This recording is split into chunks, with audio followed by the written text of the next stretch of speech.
안녕하세요. 여러분의 친절한 회계 선생님 회원장입니다. 이번 부가가치세 강의에서는 영세율과 면세부터 이렇게 보도록 할게요. 우리 영세율과 면세의 개념에 대해서는 앞서서 잠깐 배웠었긴 했는데 우리 교재 347페이지에서 조금 더 자세하게 보도록 하겠습니다. 순서는 영세율과 면세 그리고 영세율과 면세의 차이 이렇게 순서대로 배워보도록 할게요.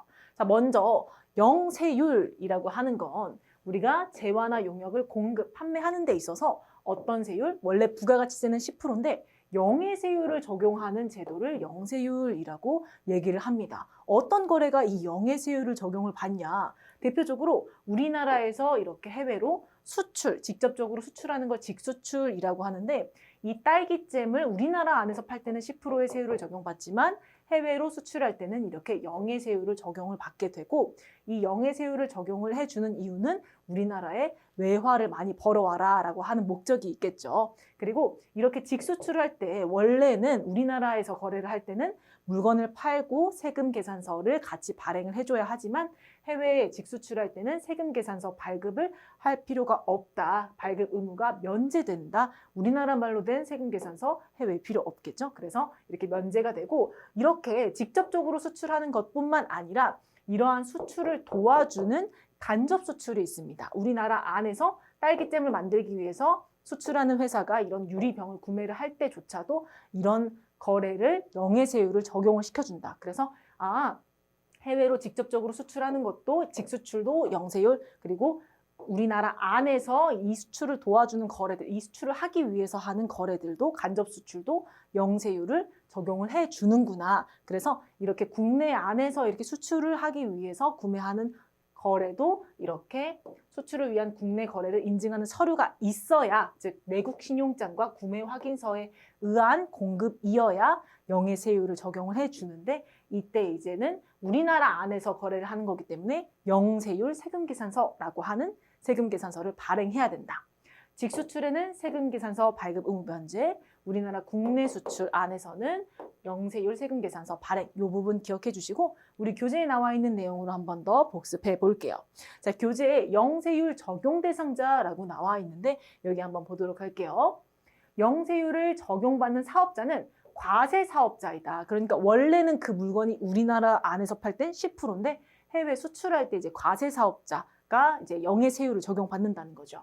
그래서 특정 매출에 대한 영세율이 적용이 돼서 매출에 대한 부가가치세가 없어도 매입에 대한 부가가치세는 돌려받을 수 있다. 자, 그래서 매출에 대한 세금, 우리 부가가치세는 0%여도 매입세액은 공제를 받을 수 있다라고 하는 게 면세사업자와 차이점이겠죠. 그래서 따라서 부가세법상 의무인 사업자 등록, 사업자 우리 세금계산서, 교부, 매입매출처별, 세금계산 합계표 제출 등의 이러한 의무들을 다 이행을 해야 하고 그리고 영세율 적용 매출 이외에 일반 매출이 있다면 부가가치세 납세 의무가 있다. 즉 우리나라한테 팔 때는 10% 그리고 해외 수출할 때 영해세율을 적용받는 거래에서는 우리 0%를 적용을 한다라는 거죠. 그래서 이러한 영세율의 특징 나와 있는 내용 볼게요. 이중과세 방지, 완전 면세 제도, 그리고 수출 지원 이렇게 나와 있는데 자, 이중과세 방지는 우리가 소비지국 과세 원칙 하에 우리나라에서 나갈 때는 0% 그리고 소비하는 나라에 가서 해당 나라의 부가가치세율을 적용받게 하기 위해서 우리가 영세율을 적용한다. 그래서 여기 나와 있는 거 보면 소비지국 과세 원칙 하에 생산하는 국가에서 부가가치세를 과세하지 않고 생산하는 국가에서 부가세를 과세하지 않고 그리고 소비하는 국가에서 과세하도록 하여 국가 간의 이중과세를 방지하기 위해 영세율을 적용을 한다. 그리고 완전 면세제도라고 하는 특징이 있는데 완전 면세제도는 뭐냐? 우리가 매출세액에서는 0이 되죠. 매출세액에 대한 0%의 세율을 적용하니까 매출세액 0이 되고 전 단계에서 부담한 매입세액을 전액 환급받음으로써 부가가치세 부담이 완전히 제거된다. 즉 우리가 납부세액, 부가가치세를 계산할 때 매출세액에서 매입세액 이렇게 매입세액을 공제해서 납부세액을 계산을 하게 되겠죠. 우리 영세율 적용 대상자는 과세 사업자니까. 그래서 매출세액이 우리가 1,000만 원짜리 팔았다고 1,100만 원을 받는 게 아니라 영해세율이니 매출세액이 0입니다. 그런데 이 해당하는 사업자가 그거를 사기 위해서 이제 그거를 팔기 위해서 매입하고 매입세액을 납부를 했다라고 하면 그 매입세액이 10만 원이라고 하면 10만 원에 대해서는 이렇게 공제를 해주고 나중에 환급세액으로 돌려받을 수 있다라는 거죠. 이렇게 납부한 세액에 대해서 부담이 없어지기 때문에 완전 면세 제도라고 얘기를 합니다. 자, 그리고 이러한 영세율의 특징은 수출 지원이라고 나와 있는데 직접 수출할 때뿐만 아니라 국내 거래라도 수출과 관련이 있는 산업의 부가가치세, 즉 아까 봤던 것처럼 딸기잼을 만들기 위해서 필수적으로 사야 하는 그 유리병을 구매하는 거래조차 국내 거래라고 하더라도 그 거래조차 영세율을 적용해서 수출 가격을 낮추고 외화 획득을 장려하는 이 영세율의 특징이 있다라고 생각을 해주시면 되고, 그러면 이러한 영세율이 적용되는 대상의 거래가 뭐가 있냐? 쉽게 생각하면 외화를 벌어올 수 있는 거래라고 생각을 하시면 되는데 대표적인 게 재화의 수출이 있겠죠. 재화의 수출에서 해외에 직접적으로 수출하는 걸 직수출, 내국 물품을 외국으로 반출하는 거. 이때는 발행하는 증빙, 세금계산서 발행하지 않는다라고 말씀을 드렸었어요. 그리고 두 번째로 중개무역 방식의 수출, 위탁판매 수출, 외국인도 수출, 이런 것들의 수출. 그리고 요거, 이게 우리 시험에 잘 나옵니다. 이 두 가지. 내국 신용장 또는 구매 확인서에 의하여 재화를 공급하는 것. 그래서 이 직수출과 내국 신용장 또는 구매 확인서에 의하여 재화를 공급하는 거. 요거 두 가지 기억해 주시고, 그리고 또 영세율 적용 대상 되는 거래가 용역의 국외 공급, 국외 공급이죠. 그래서 국내에 있는 사업자가 국외에 공급하는 용역, 대표적인 해외 건설 용역 등이 있겠죠. 그리고 외국 항행 용역, 그래서 국내에서 국외로, 국외에서 국내로, 국내에서 국내는 아니에요. 국내에서 국외 또는 국외에서 국내로 수송하는 선박 또는 항공기, 그리고 외화를 획득하는 각종 재화, 용역을 공급하는 외화 획득하는 사업 등이 영세율을 적용을 받는다. 이렇게 생각을 하시면 될 것 같습니다. 자, 그래서 우리 시험에는 직수출과 내국 신용장 또는 구매 확인서에 의한 재화를 공급하는 것, 이 두 가지 거래가 주로 나오게 되는데, 자, 우리가 직수출할 때는 아까 그림에서 봤던 것처럼 세금계산서 발급 의무가 면제된다라고 말씀을 드렸었죠. 그리고 이 직수출을 하기 위해 이제 우리나라 안에서 거래를 하는 국내 수출 같은 경우는 우리나라끼리 거래를 하는 거기 때문에 영세율 세금계산서라고 하는 증빙을 주고 받아야 된다라고 말씀을 드렸었는데, 이 영세율 세금계산서에 대한 설명이 나와 있습니다. 영세율 거래의 대부분은 거래 상대방이 국내 사업장이 없는 외국 사업자이기 때문에 세금계산서 발급 의무가 면제되지만 내국 신용장 또는 구매 확인서에 의하여 공급하는 재화는 국내 거래이기 때문에 공급 시 영세율 전자세금계산서를 발행해야 한다라고 나와 있네요. 그래서 이 부분 참고해 주시면 되고, 자, 우리 교재 한번 볼게요. 교재 예제 문제 보시면 미국 회사인 블리자드에 $10,000의 제품을 직수출하기로 하고 선적하였다. 그리고 선적하면 이제 부가세법 기준으로 팔았다라고 보는 거죠. 대금은 외상으로 하였다. 자, 이와 같이 우리 직수출 관련된 회계 처리 한번 진행해 볼게요. 자, 그럼 지금 제품을 팔았으니 대변에 뭐라고 써야 되나요? 제품. 그리고 차변에는 외상으로 하였다라고 하니 외상 매출금 이렇게 쓰시면 되겠네요. 그런데 이 문제의 특성상 우리가 직수출이라고 볼 수 있겠죠. 직수출. 직수출인데 직수출은 증빙이 있다 없다? 없다. 증빙이 지금 뭘 줬다라고 안 나오죠. 그래서 직수출에서 세금계산서 발행 의무가 면제됐구나 이렇게 생각할 수 있겠고, 자, 금액을 적을 때 여기다가 이렇게 $10,000 적으면 된다 안 된다? 안 된다. 우리 한국 돈 기준으로 적어 주셔야 되겠죠. 그런데 여기에 곱하는 환율. 자, 환율이 수출 신고일 환율이 있고 선적일 환율이 있는데 우리가 선적했을 때 팔았다라고 보기 때문에 우리는 이 선적일 기준 환율을 적용해서 1,200원 곱해주면 자, 이렇게 1,200만 원 금액으로 작성을 해주시면 되겠네요. 마찬가지로 차변에도 1,200만 원 이렇게 회계 처리를 진행을 해주시면 되겠습니다. 자, 그다음 2번 문제 볼게요. 2번 문제는 이제 국내 수출인데 글로벌 상사에서 뭐에 의해? 구매 확인서에 의하여 제품 50만 원을 외상으로 공급 판매했다는 거죠. 그리고 우리나라 국내 수출이기 때문에 증빙이 뭐가 나왔어요? 영세율 전자세금계산서를 발급을 했다라고 나와 있습니다. 어쨌든 영세율을 적용받는 거래인 거고, 여기에서 지금 제품을 공급 팔았으니 제품 매출, 여기 제품 매출이죠. 제품 매출 헷갈릴 수 있으니 매출까지 적어줄게요. 자, 제품 매출 대변에 적어주시고, 그리고 대변에 지금 금액을 50만 원 이렇게 적어주신 다음 차변에는 지금 외상으로 공급했다고 했으니 외상 매출금 이렇게 적어주시고 해당하는 금액은 50만 원. 이렇게 적어주시면 되겠네요. 그래서 10%의 부가가치세가 붙어있는 원래 그런 물건을 해외에 직접 수출하거나 또는 그 수출하기 위해서 이제 국내 수출을 하게 되면 이렇게 영해세율, 세금 부가가치세가 안 나온다. 이렇게 참고로 알아주시면 되겠습니다. 자, 그러면 영세에 대해서 알아봤고 우리 면세에 대해서 알아볼게요. 면세는 재화 용역의 공급에 대한 부가가치세를 면제, 아예 없앤다. 그래서 면제하는 제도인데 이러한 물건은 우리가 앞서서 이 사례를 통해서 한번 배워봤었죠. 어떻게? 딸기잼이라고 하는 이 과세라고 일반적인 물건들과 서비스는 다 과세예요. 과세라고 하는 물건을 우리가 판매를 했을 때는 이 소비자에게 딸기잼 가격 플러스 10%까지 다 5,500원을 받아야 되는데 해당하는 이 딸기 면세 품목에서는 4,000원짜리 딸기를 팔면 얼마만 받는다? 부가세 제외한 부가세가 없는 면제니까 4,000원만 받는다. 이와 같은 이제 면세 품목들이 뭔지를 시험에서 물어볼 수 있는데 그 부분들을 같이 한번 살펴보기 전에 면세 특징 먼저 볼게요. 우리가 면세 제도가 생긴 이유가 역진성 완화라고 하는 이러한 부가가치세의 특징 때문에 그랬었죠. 그래서 우리가 부가가치세 이제 거래 흐름을 봤을 때 해당하는 부가가치세를 납부하는 자는 중간중간에 거래 단계에 있는 사업자지만 실제로 부담하는 자는 최종 소비자가 부담을 했었죠. 그래서 최종 소비자가 계속해서 그 부담하는 역진성을 완화시키기 위해서 면세 제도가 생겼는데 한번 볼게요. 현행 부가가치세법은 소득 수준에 대한 고려가 없이 소비 행위에 과세되어 저소득층이 상대적으로 세분화 효과가 커진다는 역진성을 완화하기 위해 기초생활 필수품 등에 대한 부가가치세를 면제하는 제도를 적용하고 있다.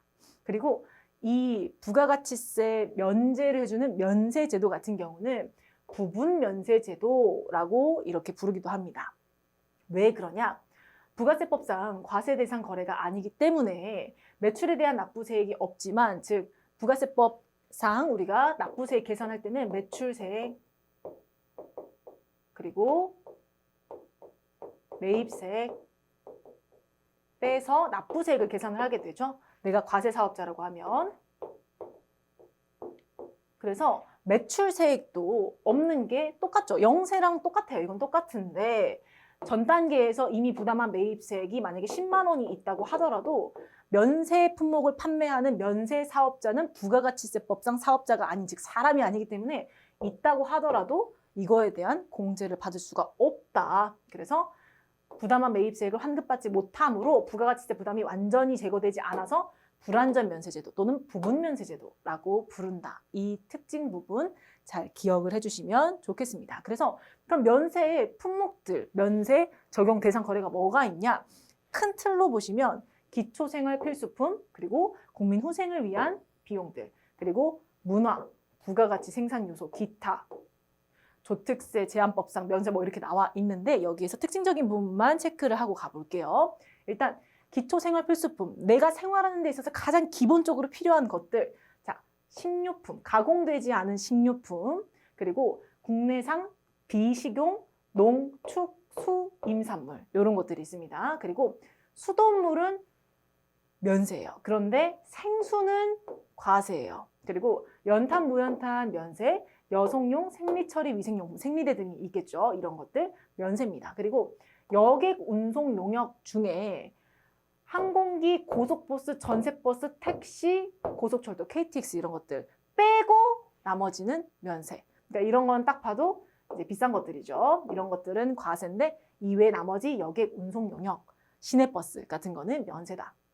그리고 주택, 이제 거주하는 목적의 건물이죠. 주택과 이에 부수되는 토지의 임대 용역도 살아야 되니까, 의식주 살아야 되니까 면세다. 이렇게 생각하시면 되고, 그 다음 국민 후생 용역, 국민 후생으로 인한 의료 보건 용역, 이런 것들. 자, 여기 주의해 주셔야 해요. 자, 약사가 우리가 처방전을 가지고 가서 받는 조제의약품 있죠. 이 조제의약품은 면세입니다. 그런데 약사한테 구매를 하는 일반 의약품, 약국에 가서 무슨 비타민 샀다 이런 것들은 과세입니다. 그래서 처방전 가지고 가서 약국에서 약 받으면 그건 면세인데 우리가 그냥 가서 구매를 하면 과세구나 이렇게 생각해 주시면 되고, 자, 산후조리원 면세, 그리고 미용 목적 성형수술은 과세입니다. 이 부분 기억해 주실게요. 그리고 수의사가 제공하는 용역 면세입니다. 그 다음에 여기 나와 있는 오른쪽 내용 읽어보면 가축, 장애인 보조견, 수급자가 기르는 동물 등에 대한 진료만 면세예요. 오케이, 이해되셨죠? 그래서 내가 기초생활수급자인데 가서 동물에 대한 진료를 받으면 면세가 된다. 하지만 그렇지 않으면 굉장히 비싸죠. 수의사 진료 용역이. 그래서 이렇게 체크해 주시면 되고, 그 다음에 교육 용역. 우리가 교육 서비스도 이제 굉장히 중요한 부분이죠. 자, 허가받은 어린이집, 학교, 학원, 강습소, 훈련원, 교습소, 청소년 수련시설, 관, 이런 과학관, 박물관, 미술관 등 면세입니다. 그런데 과세는 뭐냐? 자, 무도학원, 우리 종합체육시설, 수영장 같은 거 과세예요. 그리고 자동차 운전학원도 과세입니다. 면세인지 과세인지 구분 잘 해주시면 되고, 자, 그 다음에 문화에서 우리 책, 신문, 잡지, 방송, 광고 빼고 전부 다 면세입니다. 그리고 이런 마찬가지로 관 이런 것들, 도서관, 과학관, 박물관, 미술관, 동물원, 식물원 등 입장권은 전부 다 면세입니다. 참고해 주시고, 그 다음에 여기에서 자, 토지, 땅을 사고 파는 건 면세예요. 그런데 땅을 빌려주는 건 과세입니다. 이 토지랑 부동산 관련해서는 여기 밑에서 한번 같이 정리를 해볼게요. 다 보고. 그 다음에 여기 나와 있는 뭐 기타 내용들 쭉 나와 있고, 그리고 영유아용 기저귀나 국민주택 공급 및 그 주택의 건설 용역 등은 전부 다 면세다. 이렇게 생각해 주시면 되고, 여기에서 이제 별도로 이론 문제로 나올 수 있는 부분 정리 한번 해봤는데, 부동산 공급과 임대에 관한 과세 여부. 자, 여기에서 원칙적인 부분만 우선적으로 기억해 주시면 돼요. 땅만 사고 파는 거 면세입니다. 나머지, 자, 건물 사고 파는 거, 그리고 땅 빌려주는 거, 임대하는 거, 그리고 건물 빌려주는 거 다 과세입니다. 이게 원칙이고, 여기에서 땅 빌려주는 것 중에 주택에 딸려있는 토지, 이거는 면세. 그리고 건물 사고 파는 것 중에 국민주택 규모 이하 주택은 면세. 그리고 건물 빌려주는 것 중에 주택임대 면세입니다. 그래서 이 부분 참고해 주시면 되겠습니다. 그래서 가장 대표적인 거는 가장 기초적인 생활을 위해서 필요한 이런 식료품 등 이런 것들 기초생활 필수품은 면세구나. 이렇게 이제 기억을 해 주시면 사실 실무 문제는 크게 어렵지 않게 풀 수 있어요. 자, 그 다음 볼게요. 그 다음에 이런 면세 적용받는 걸 우리가 포기를 할 수 있는데 면세 포기라고 나와 있죠. 부가가치세가 면제되는 재화 또는 용역을 공급하는 사업자가 면세 적용을 받지 않고 부가세, 과세를 적용받는 것. 나 면세 안 받을 거예요. 과세로 할 거예요. 라고 하는 게 면세 포기인데, 면세 포기 특징이 나와 있는데 참고로 한번 쭉 보시면 돼요. 자, 면세 포기는 영세율 적용 대상이 되는 재화, 그러니까 영세율도 되고 면세도 되는 항목에서 나 그럼 면세 안 받고 영세율로 적용받을래. 이렇게 할 때 이제 이거에 가능하다라고 이야기를 하고 있고, 면세 포기를 신고하면 거래 징수당한 매입세액을 공제받을 수 있게 되겠죠. 면세 사업자는 매입세 공제가 안 되는데 영세 관련된 사업자는 이제 과세 사업자이기 때문에 우리가 매입세 공제를 받을 수 있다. 그리고 면세 포기 절차는 승인을 요하지 않고 우리가 이게 잘 나옵니다. 면세 포기를 신고한 사업자는 신고한 날부터 3년간 부가가치세를 면제받지 못한다. 다시 면제를 3년 동안 못 받는다. 이렇게 이해를 하시면 될 것 같습니다. 자, 그럼 면세 관련해서 우리가 이 분계들을 한번 해볼 건데, 이 분계할 때 이제 이 맥락을 파악하는 게 굉장히 중요합니다. 사실 우리가 실무 문제를 풀 때는 이게 면세고 이게 면세가 아니고 이거를 다 알면 굉장히 좋겠죠. 하지만 그걸 문제 안에서 찾을 수 있는 키워드가 있어요. 한번 문제 풀어볼게요. 자, 황토 부동산으로부터 공장 건물용 신축용 토지, 자, 공장 건물 신축용 토지를 2천만 원에 매입을 했죠. 자, 그런데 여기서 키워드 이겁니다. 매입하고 뭘 받았어요? 샀는데 전자 계산서를 받았어요. 우리 면세 거래 증빙 서류로 계산서, 과세 거래 증빙 서류는 세금 계산서, 두 개 다른 거예요. 그래서 내가 지금 땅을 샀는데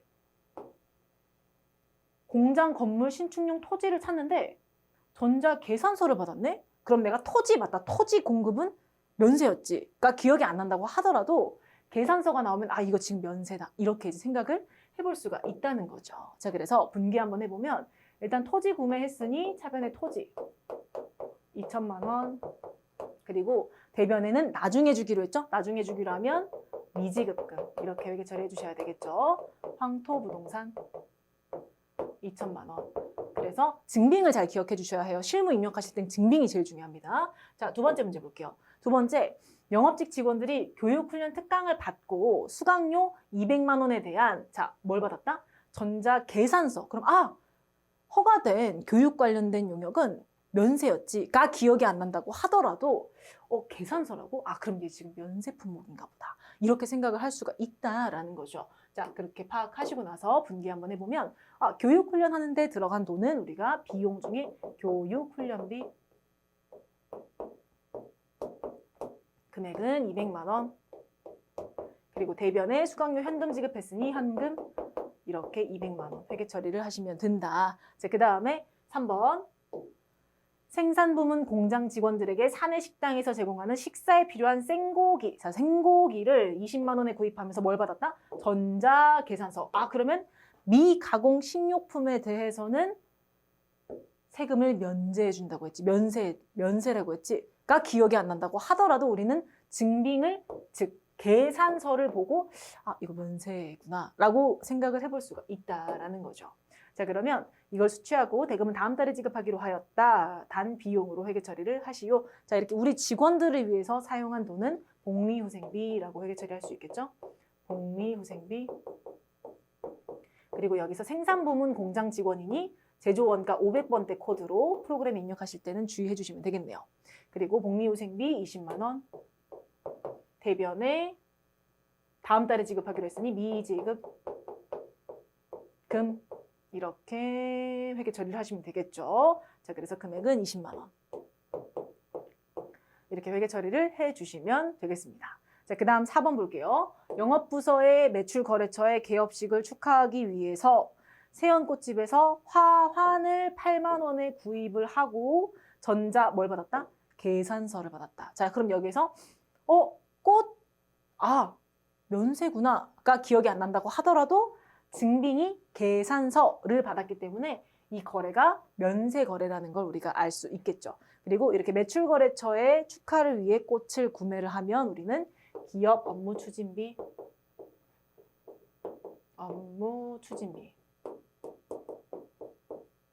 그리고 금액은 8만 원.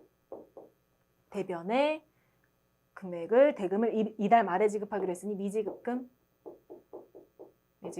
거래처는 세연꽃집 이렇게 회계 처리를 8만 원으로 해주시면 되겠네요. 그래서 이와 같이 여기서 실제로 이제 프로그램에 입력하기 전에 미리 분계가 어떤 식으로 진행되는지 보는 건데 여기서 중요한 건 내가 면세 거래를 했을 때는 증빙을 뭘 받는구나? 계산서를 받는구나. 이 부분을 기억을 해주시면 되겠습니다. 자, 그래서 이렇게 분계를 한번 해봤고, 자, 여기에서 이제 영세와 면세의 차이, 특징 정리해서 한번 보도록 할게요. 자, 여기 지금 보시면 영세율, 자, 취지 뭐였어요? 수출을 지원한다. 그리고 국가 간의 이중과세를 방지한다. 그리고 면세는 취지 뭐였어요? 세부담의 역진성을 완화를 한다. 그리고 영세율 특징은 특정한 과세 거래, 즉 해외로 수출하는 외화를 벌어오는 거래에 영해세율을 적용을 한다. 그리고 매출세액은 0원이지만 매입세액 관련해서 과세사업자이기 때문에 전부 다 환급해준다. 그리고 그래서 완전면세라고 부른다. 그 다음 면세 특징, 부가가치세를 아예 면제를 해주게 되는데 거래 징수해서 우리가 매출세액 0원인 거는 똑같죠. 그런데 매입세액 공제해준다 안 해준다? 환급된다 안 된다? 안 된다. 그래서 불완전면세라고 부른다. 이 부분 기억해 주시고 그 다음에 영세율의 대상은 우리가 외화 획득 관련된 공급에 해당했었죠. 그리고 면세는 기초생활필수품 등이 있고 그리고 영세율은 부가세법상 사업자, 과세사업자인데 해당 특정 거래에만 우리가 영세율을 적용받는 거고 면세사업자는 부가세법상 사업자가 아니다. 이렇게 기억을 해주시면 좋겠습니다. 그리고 여기서 추가로 하자면 우리가 영세율에 있어 증빙은 직수출할 때는 세금계산서 발행을 안 했었죠. 그리고 간접수출.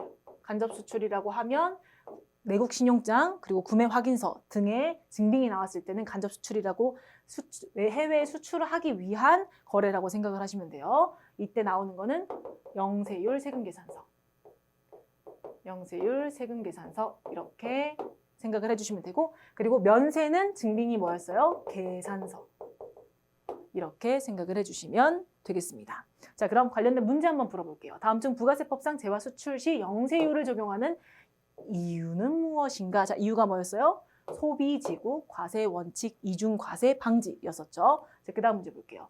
부가가치세 영세율과 관련된 설명으로 틀린 것은? 자, 영세율과 관련된 설명으로 틀린 것은 지금 답이 2번이죠. 왜? 항상 세금계산서 발급 의무가 면제가 되지 않았었죠. 국내에서 영세율을 적용받는 거래에 대해서는 영세율 세금계산서를 발급을 해야 했었습니다. 자, 그 다음 문제 5번. 부가세 영세율 관련된 설명 중 틀린 것은? 자, 틀린 것은 몇 번이에요? 3번이죠. 직수출하는 재화의 경우에도 세금계산서를 발행 교부하지 않아도 되죠. 세금계산서 발행 그리고 교부를 의무가 면제됐었죠. 직수출, 해외에 수출할 때는. 그래서 답은 3번입니다. 자, 그 다음 6번 볼게요. 6번은 부가세법상 영세율에 대한 설명으로 틀린 것은? 자, 영세율은 부분면세제도가 아니라 완전면세제도이죠. 부분면세제도는 면세에 대한 설명이죠. 자, 그 다음 8번 볼게요. 부가세법상 세부담의 역진성을 완화하기 위한 목적으로 도입한 제도는 3번 면세제도가 되겠네요. 그 다음 9번 이렇게 이제 항목들을 물어볼 수 있어요. 자, 9번 다음 중 면세 대상에 해당하는 것은 모두 몇 개인가? 자, 여기에서 면세 대상인 거 한번 찾아볼게요. 수돗물, 도서, 신문, 그리고 시내버스 운송 용역, 그리고 토지의 공급, 토지 사고 파는 거는 면세라고 했죠. 그 다음 교육 용역. 자, 미가공 식료품은 면세인데 가공 식료품은 과세이죠. 그래서 얘는 아니다. 답은 하나, 둘, 셋, 넷, 다섯, 3번 5개라고 볼 수 있겠네요. 자, 13번 볼게요.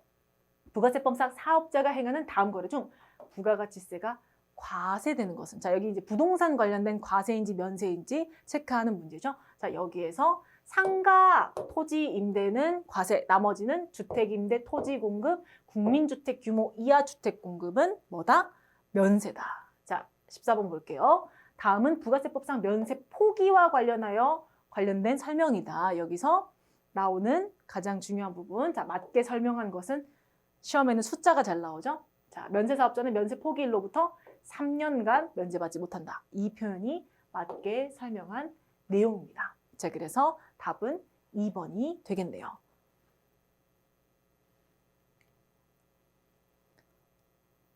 자, 그 다음에 우리 세금계산서 파트 보실게요. 자, 세금계산서 파트에서는 우리가 거래징수와 세금계산서 그리고 영수증, 증빙, 세금계산서와 영수증에 대해 조금 더 자세하게 알아보도록 하겠습니다. 자, 우리 교재는 358페이지 같이 보면서 진행해 볼게요.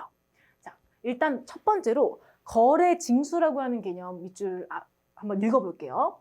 사업자가 재화 또는 용역을 공급하는 경우에, 판매하는 경우에 공급가액의 10% 세율을 적용해서 계산한 부가가치세를 상대방에게 징수를 하는 걸 말하죠. 그래서 내가 부가가치세가 붙어있는 100만 원짜리 물건을 팔았다라고 하면 110만 원 부가가치세에 붙여가지고 받아야 하는 의무가 있고, 그리고 수입하는 재화는 공급자가 외국에 있어 우리나라 과세권이 미치지 않으므로 누가 이걸 해요? 세관장이 수입 재화에 대해서 부가가치세를 거래 징수한다. 이렇게 거래 징수에 대한 개념 한번 같이 봤고, 그럼 그 거래 징수를 했다고 하면서 거래 징수를 하면서 세금 걷었으니까 관련 증빙 서류를 사업자에게 넘겨줘야 되겠죠. 그 증빙 서류가 이렇게 나와 있습니다. 자, 세금계산서 나와 있는 내용은 읽어보면 과세사업자가 재화 또는 용역을 공급하고 상대방으로부터 부가세를 포함하여 거래하였다는 사실을 확인해주는 증빙 서류다. 그리고 전자세금계산서가 있는데 전자세금계산서의 특징 기억해 주세요. 자, 법인 사업자 또는 사업장별 재화 및 용역의 공급가액의 합계액이 8천만 원이 이상인 개인 사업자는 전자세금계산서를 발급해야 된다.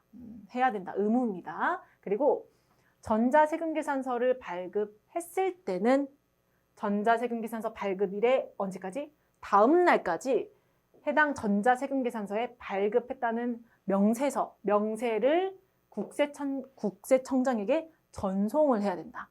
그러니까 거래 상대방한테 세금계산서 발급하고 다음 날까지 국세청장에게 전송을 해야 된다라는 거죠. 그 다음에 수입세금계산서 보시면 우리 수입세금계산서는 누가 준다? 해외에 있는 거래처가 준다? 아니다. 우리나라에 들어올 때 세관장이 수입되는 재화에 대하여 부가세를 징수할 때 수입된 재화에 대한 세금계산서를 이제 수입하는 자에게 발급을 한다. 그래서 수입세금계산서 보면 발급하는 자가 세관장으로 되어 있어요. 이게 중요한 이유는 우리 프로그램에 입력하실 때 거래처를 입력하는 란이 있는데 거기다가 해당 해외 거래처를 입력하는 게 아니라 수입세금계산서를 발행한 세관장을 입력해야 합니다. 그래서 이 부분 꼭 기억해 주시고, 그리고 원래 세금계산서라고 하면 판매하는 사람이, 즉 공급하는 자가 공급받는 자한테, 사는 사람한테 주는 건데 매입자가, 사는 사람이 발행하는 세금계산서가 있습니다. 자, 한번 읽어보면 사업자가 재화 또는 용역을 공급하고 세금계산서 발급 시기에 세금계산서를 발급하지 않은 경우에, 그러니까 판 사람이 산 사람한테 안 준 거죠. 그런 경우에 관할 세무서장의 확인을 받아 세금계산서를 발행할 수 있다. 매입자가. 그래서 거래 건당 공급 대가가 5만 원 이상인 경우에 해당한다. 이런 세금계산서도 있다. 이렇게 확인해 주시면 되는데, 자, 그럼 실제로 세금계산서가 어떻게 생겼냐? 이렇게 생겼습니다. 그래서 여기 나와 있는 내용 한번 볼게요. 사업자가 재화 또는 용역을 공급하는 경우에 다음의 사항을 적은 세금계산서를 공급받는 자에게 발급을 해줘야 하는데, 여기 보시면 왼쪽에 공급자라고 나와 있고 오른쪽에 공급받는 자라고 나와 있죠. 파는 사람, 사는 사람. 그리고 여기 이제 가운데 보시면 작성 연월일, 이거를 작성하는 날짜, 그리고 공급가액은 이 물건의 가격, 그리고 이거의 10%를 곱한 세액 이렇게 나와 있고, 여기 밑에 세부적인 항목들, 뭐 품목, A 제품, 규격, 수량, 단가, 공급가액 얼마 이런 식으로 여기에 이제 세부적인 물건에 대한 내용을 적는 곳이 나와 있고, 그리고 그 밑에 보시면 합계 금액이나 이런 거 한 번 더 현금으로 했는지 수표로 했는지 어음으로 했는지 외상으로 했는지 등을 적을 수 있는 이러한 세금 계산서가 있습니다. 그래서 여기에서 이 두 가지 나눠서 생각해 주시면 되는데, 필요적 기재사항, 필수로 적어야 되는, 무조건 적어야 되는, 이걸 빼먹었다 그러면 제대로 된 증빙으로 인정하지 않는 항목입니다. 그래서 여기 지금 노란색으로 되어 있는 부분인데, 공급자의 사업자 등록번호와 성명 또는 명칭, 즉 파는 사람의 등록번호랑 이름, 이런 것들은 무조건 적어야 되고, 그리고 공급받는 자, 사는 사람의 사업자 등록번호 적어야 되고, 그리고 사업자가 아닌 경우에는 주민등록번호 적으시면 돼요. 그 다음에 작성하는 연월일, 이거 되게 헷갈릴 수 있는데 이 세금계산서를 작성하는 작성 연월일은 필요적 기재사항입니다. 무조건 적어야 돼요. 그리고 공급가액과 부가세, 금액 적어야 되겠죠. 그런데 이제 임의적으로 기재하는 사항은, 자, 받는 자의, 사는 사람의 뭐 주소, 그리고 상호 성명, 주소, 그리고 여기 보시면 공급 연월일, 공급자의 주소고 공급받는 자, 여기 하얀색으로 되어 있는 이 부분이죠. 그리고 공급 연월일이 임의적 기재사항입니다. 그래서 이 날짜가 조금 헷갈릴 수 있겠죠. 그리고 품목, 단가, 수량, 여기 있는 품목, 단가, 수량 등은 임의적 기재사항이다. 그래서 필요적 기재사항을 반드시 작성을 해야 한다. 이 부분 꼭 기억해 주시고, 시험 문제에 필요적 기재사항으로 아닌 것은 이런 식으로 나올 수 있으니 이 부분 잘 기억을 해 주셔야 되겠죠. 자, 그리고 이런 세금계산서를 그러면 언제 발급을 해야 하냐? 우리는 원칙을 잘 기억해 주시면 돼요. 원칙, 언제? 우리 영수증 언제 줘요? 물건 팔 때 물건이랑 같이 주죠. 그래서 여기 보시면 재화 또는 용역의 공급 시기에 공급받는 자에게 발급해야 한다. 언제? 공급 시기라고 보는 시기에. 자, 그래서 이 공급 시기에 영수증이랑 같이 발급을 해야 한다. 이 부분 기억해 주시면 되고, 이제 여기 나와 있는 단, 재화 또는 용역의 공급 시기가 되기 전에 재화 또는 용역에 대한 대가의 전부 또는 일부를 받고 세금계산서 등을 발급을 하면 그때를 공급 시기로 본다라고 이렇게 추가적인 내용이 적혀져 있네요. 그리고 여기에서, 자, 공급 시기 전에 발급한 세금계산서를 선세금계산서라고 나와 있는데 한번 쭉 읽어보면 1번, 자, 사업자가 재화 또는 용역의 공급 시기가 되기 전에, 물건 넘기기 인도하기 전에 세금계산서를 미리 발급을 하고 그 세금계산서 발급일로부터 7일 내로 대가를 받으면 해당 세금계산서를 발급한 때를 재화 또는 용역의 공급 시기로 본다. 그러니까 전에 발급해도 이거에 대해 7일 이내로 대가를 받으면 인정을 해주겠다는 거죠. 그리고 1항에도 불구하고 재화 또는 용역의 공급 시기가 되기 전에 세금계산서를 발급하고 그 세금계산서 발급일로부터 7일 지난 이후 대가를 받더라도 일정 조건이 충족하면 해당 세금계산서를 발급하는 때 용역의 공급 시기로 본다. 굉장히 말이 막 이렇게 나와 있는데 그냥 실제로 공급하기 전에 우리가 발급을 미리 하고 그리고 7일 내로 대가를 받으면 이것도 이제 선세금계산서라고 해서 인정이 되는구나. 일정한 조건이 충족이 되면 인정이 되는구나. 이 정도로만 가볍게 알아주시고 그 다음에 이제 여기 부분 체크해 주세요. 우리가 원래 물건을 팔 때 세금계산서, 물건을 팔 때 세금계산서 이렇게 증빙을 계속 줘야 하는데 동일한 거래처에 유사한 물건을 계속해서 반복해서 판다고 하면 할 때마다 증빙을 발급하면 굉장히 행정적인 처리가 복잡하겠죠. 그래서 월 합계 세금계산서, 공급 시기 후 발급, 월 합계 세금계산서라고 하는 개념이 나오는데 여기 부분 한번 읽어볼게요. 월 합계 세금계산서는 공급 시기가 속하는 달의 다음 달 10일까지 발급할 수 있다. 그러니까 나중에 발급해도 이거에 대해 인정을 해주겠다는 거죠. 원래는 물건 줄 때, 인도할 때 영수증 줘야 하는데 자 그런데 그 월 합계 세금계산서에 이제 발급 예를 참고를 해주시면 돼요. 어떻게 하냐? 자 공급 시기가 예를 들어 1월부터 2월 말까지 계속적으로 반복을 해서 공급을 했어요. 그러면 자, 언제까지? 자, 발행 일자를 이 마지막 날짜 있죠. 마지막 날짜 1월 31일자로 작성을 해서 언제까지? 다음 달 10일까지 발급을 할 수 있다. 다음 달 언제까지? 10일까지.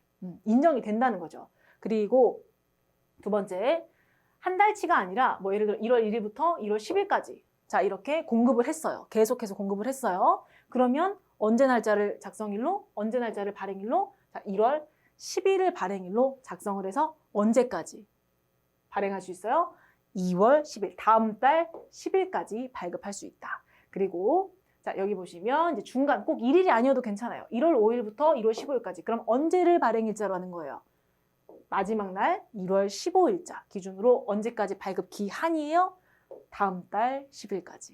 그리고 마찬가지로 이제 중간에 이 날짜도 가능하고 마지막 날짜 기준으로 해야 되겠죠. 그런데 안 되는 거 있습니다. 자, 달력상 한 달이 넘어가면 안 돼요. 즉 1월 10일부터 2월 10일까지 이렇게는 안 된다. 달력상 한 달 기준으로 마지막 공급 시기 날짜를 기준으로 작성해서 다음 달 10일까지 발급을 할 수 있다. 이렇게 체크를 해주시면 되겠습니다. 그걸 보고 월 합계 세금계산서라고 한다. 원칙은 공급 시기에 물건을 넘길 때 공급해야 한다. 공급하고 세금계산서 발급해야 하는데 이렇게 공급 시기 전에 그리고 공급 시기 후에 발급을 해도 인정되는 사례가 있다. 세금계산서 발급 시기 이렇게 체크해 주시면 되겠습니다.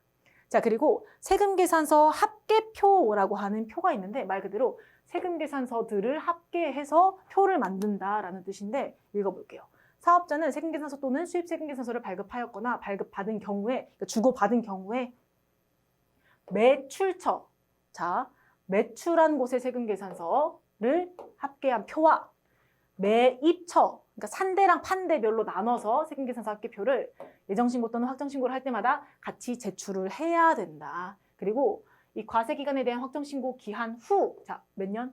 5년 동안 보존을 해야 된다. 어마어마하겠죠. 한두 장이 아닌데. 자, 그런데 여기에서 전자세금계산서, 일반적인 거래처들은 전자세금계산서를 발행하는 대상이 되는데 이런 전자세금계산서를 발급하거나 발급받고 발급받으면 다음 날까지 전송해야 된다고 했죠. 국세청장에게 전자세금계산서 발급 명세를 전송한 경우에는 이 매출, 매입차별 세금계산서 합계표 제출 및 보관 의무가 어떻게 된다? 면제된다. 행정적인 편의성을 주겠다는 거죠. 그러면 전자세금계산서로 하는 게 이제 관리하는 게 굉장히 편해지겠죠. 그래서 세금계산서 합계표라는 게 세금계산서 주고받으면 이렇게 매출차별로 매입차별로 합계표를 작성해서 이거를 같이 보내주고 그 다음에 5년 동안 보관을 해야 하는데 전자로 하면 이 의무가 면제가 되는구나. 이렇게 기억을 해주시면 되고 그 다음에 세금계산서를 발급을 한 다음에 해당하는 그 세금계산서가 뭔가 틀렸어요. 그러면 수정세금계산서라고 하는 걸 발급을 할 수가 있습니다. 그래서 이 부분 잠깐 체크해 볼게요. 세금계산서 또는 전자세금계산서의 기재사항을 착오로 잘못 적거나 세금계산서 또는 전자세금계산서를 발급한 후 어떠한 사유가 발생해서 수정한 세금계산서 또는 수정한 전자세금계산서를 발급을 할 수가 있는데 어떠한 경우가 있냐? 처음에 팔았는데 그게 환입이 됐어요. 그러면 재화가 환입된 날 기준으로 작성해서 마이너스 금액으로 발행을 할 수가 있고 그 다음에 계약이 해제가 돼서 공급이 되지 않았어요. 그러면 계약 해제일 작성 기준으로 작성해서 발행을 할 수가 있고 수정세금계산서를 발행할 수가 있고 그리고 여기에서 계약 해지 등에 따라 공급가액에 추가되거나 차감되는 금액이 발생한 경우에는 증감 사유가 발생한 날, 그러니까 해당하는 뭔가 사유가 발생한 날이죠. 그리고 필요적 기재사항 등이 착오로 잘못 적힌 경우는 당초 작성 연월일로 해서 수정하는 세금계산서를 발행할 수 있다. 우리 시험엔 대부분 이런 경우가 나옵니다. 그래서 참고해 주시면 되고 여기에서 그럼 수정세금계산서 발급 관련 회계 처리를 한번 해볼게요. 자, 1번. 진한테크의 외상으로 판매한 상품 중 파손된 제품 1개를 반품받고 뭘 발행했다? 수정세금계산서를 발급하였다. 그래서 수정세금계산서를 발급한 날짜가 지금 2월 2일이고 그리고 만약에 이 전에 거래를 한 날짜가 뭐 1월 10일이라고 하면 우리는 몇 월 며칠 기준으로 세금계산서, 수정세금계산서를 발행한다?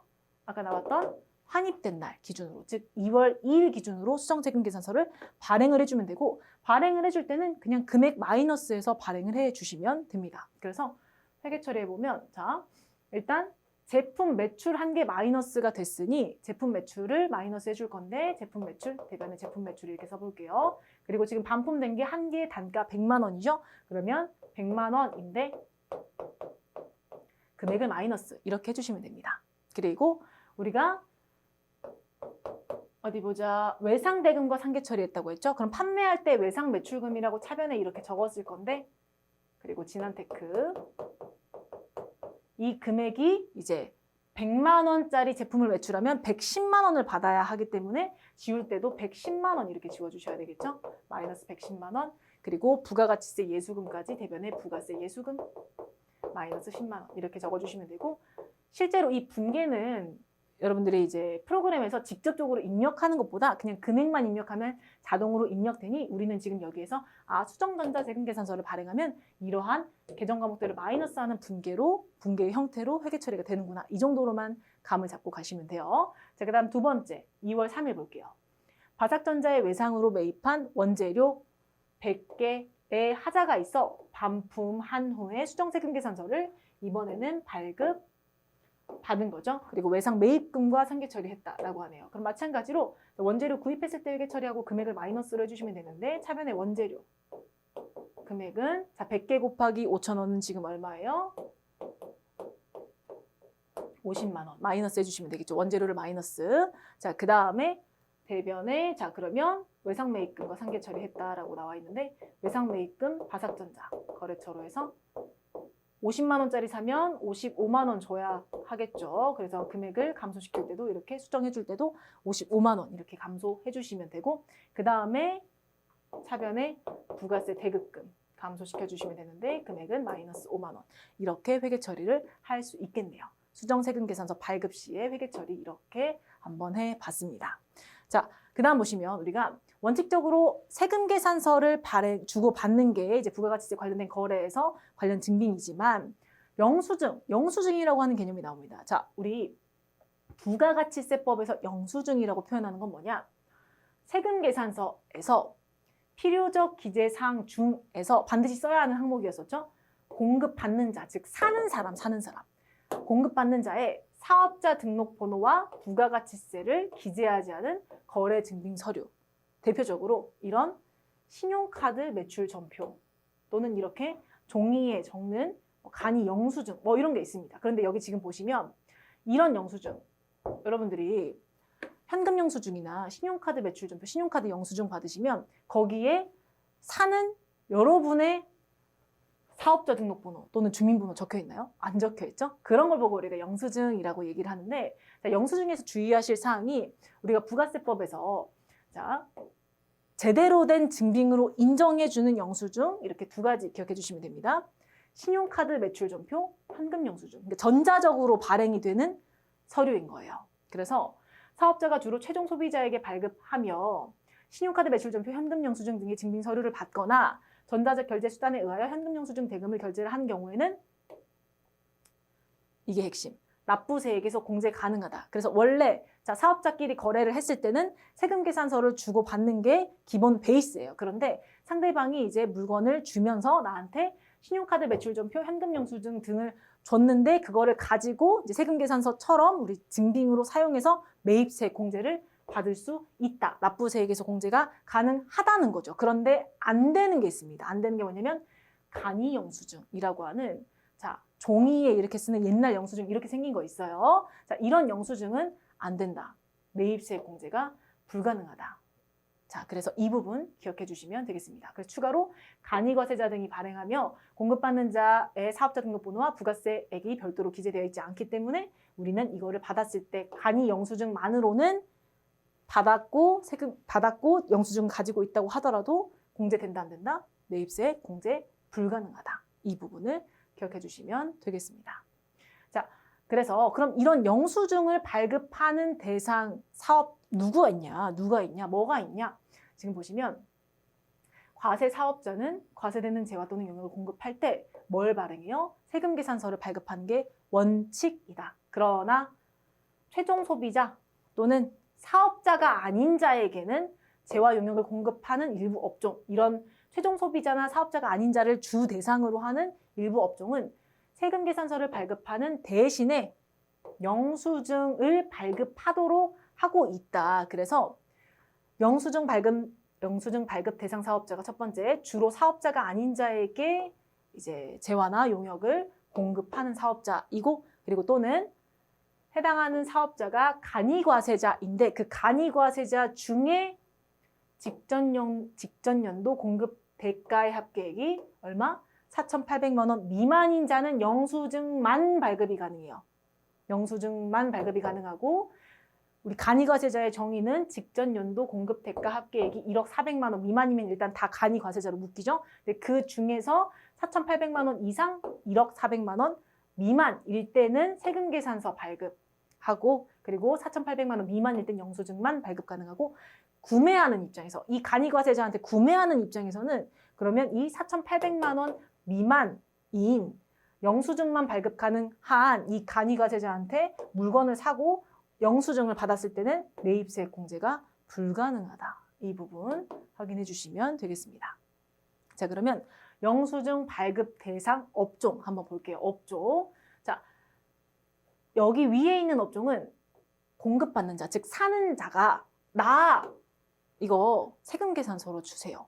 저 사업자라서 나중에 매입세 공제 받아야 되니까 세금계산서로 주세요 라고 요청을 하면 발급이 가능한 업종이고 그 밑에는 그냥 영수증만 발급 가능한 업종입니다. 자, 그럼 볼게요. 위에 있는 업종은 소매업, 음식점업, 숙박업, 전세버스 운송사업, 이제 전문인적, 우리 변호사, 회계사, 세무사 이런 것들이 있고 이러한 업종은 영수증 발급 대상 사업자지만 공급받는 자, 사는 사람이 저 사업자 등록증 주면서 세금계산서 발급해 주세요 라고 하면 발급을 해야 한다. 그래서 괄호 안에 있는 내용 보면 최종 소비자를 주로 공급하지만 사업과 관련이 있는 지출로 이게 핵심. 사업과 관련이 있는 지출로 세금계산서를 발급받아 매입세 공제를 받을 수 있게 합니다. 그래서 해당 사업자에게 세금계산서 또는 영수증으로 신용카드 매출점표, 현금영수증 등을 수령하면 사는 사람 입장에서는 매입세 공제가 가능하다. 그런데 자, 영수증만 발급 가능한 업종이 있습니다. 목, 이, 미. 자, 목욕, 이발, 미용업. 회사 돈으로 목욕하고 이발하고 좀 이상하죠? 자, 그 다음에 여객 운송업 중에 전세버스 제외하고 나머지 그리고 입장권, 뭐 콘서트 가나요? 자, 그 다음 무도학원, 자동차 운전학원. 뭔가 회사 돈으로 긁으면 약간 사업 목적상 안 맞을 것 같은 업종들이죠. 이런 업종들은 영수증만 발급 가능합니다. 나 사업자인데 세금계산서 주세요. 안 돼요. 자, 영수증만 발급 가능한 사업자로 해당 업종에서 지출한 금액은 사업과 무관한 지출로 간주를 한다는 거죠. 그래서 세금계산서 발급을 금지하고 이 회사들한테 결제를 했을 때 신용카드 영수증, 현금 영수증 등을 받을 수 있겠죠. 하지만 그거 갖고 있다고 매입세 공제를 해주지 않는다. 왜? 핵심이 뭐예요?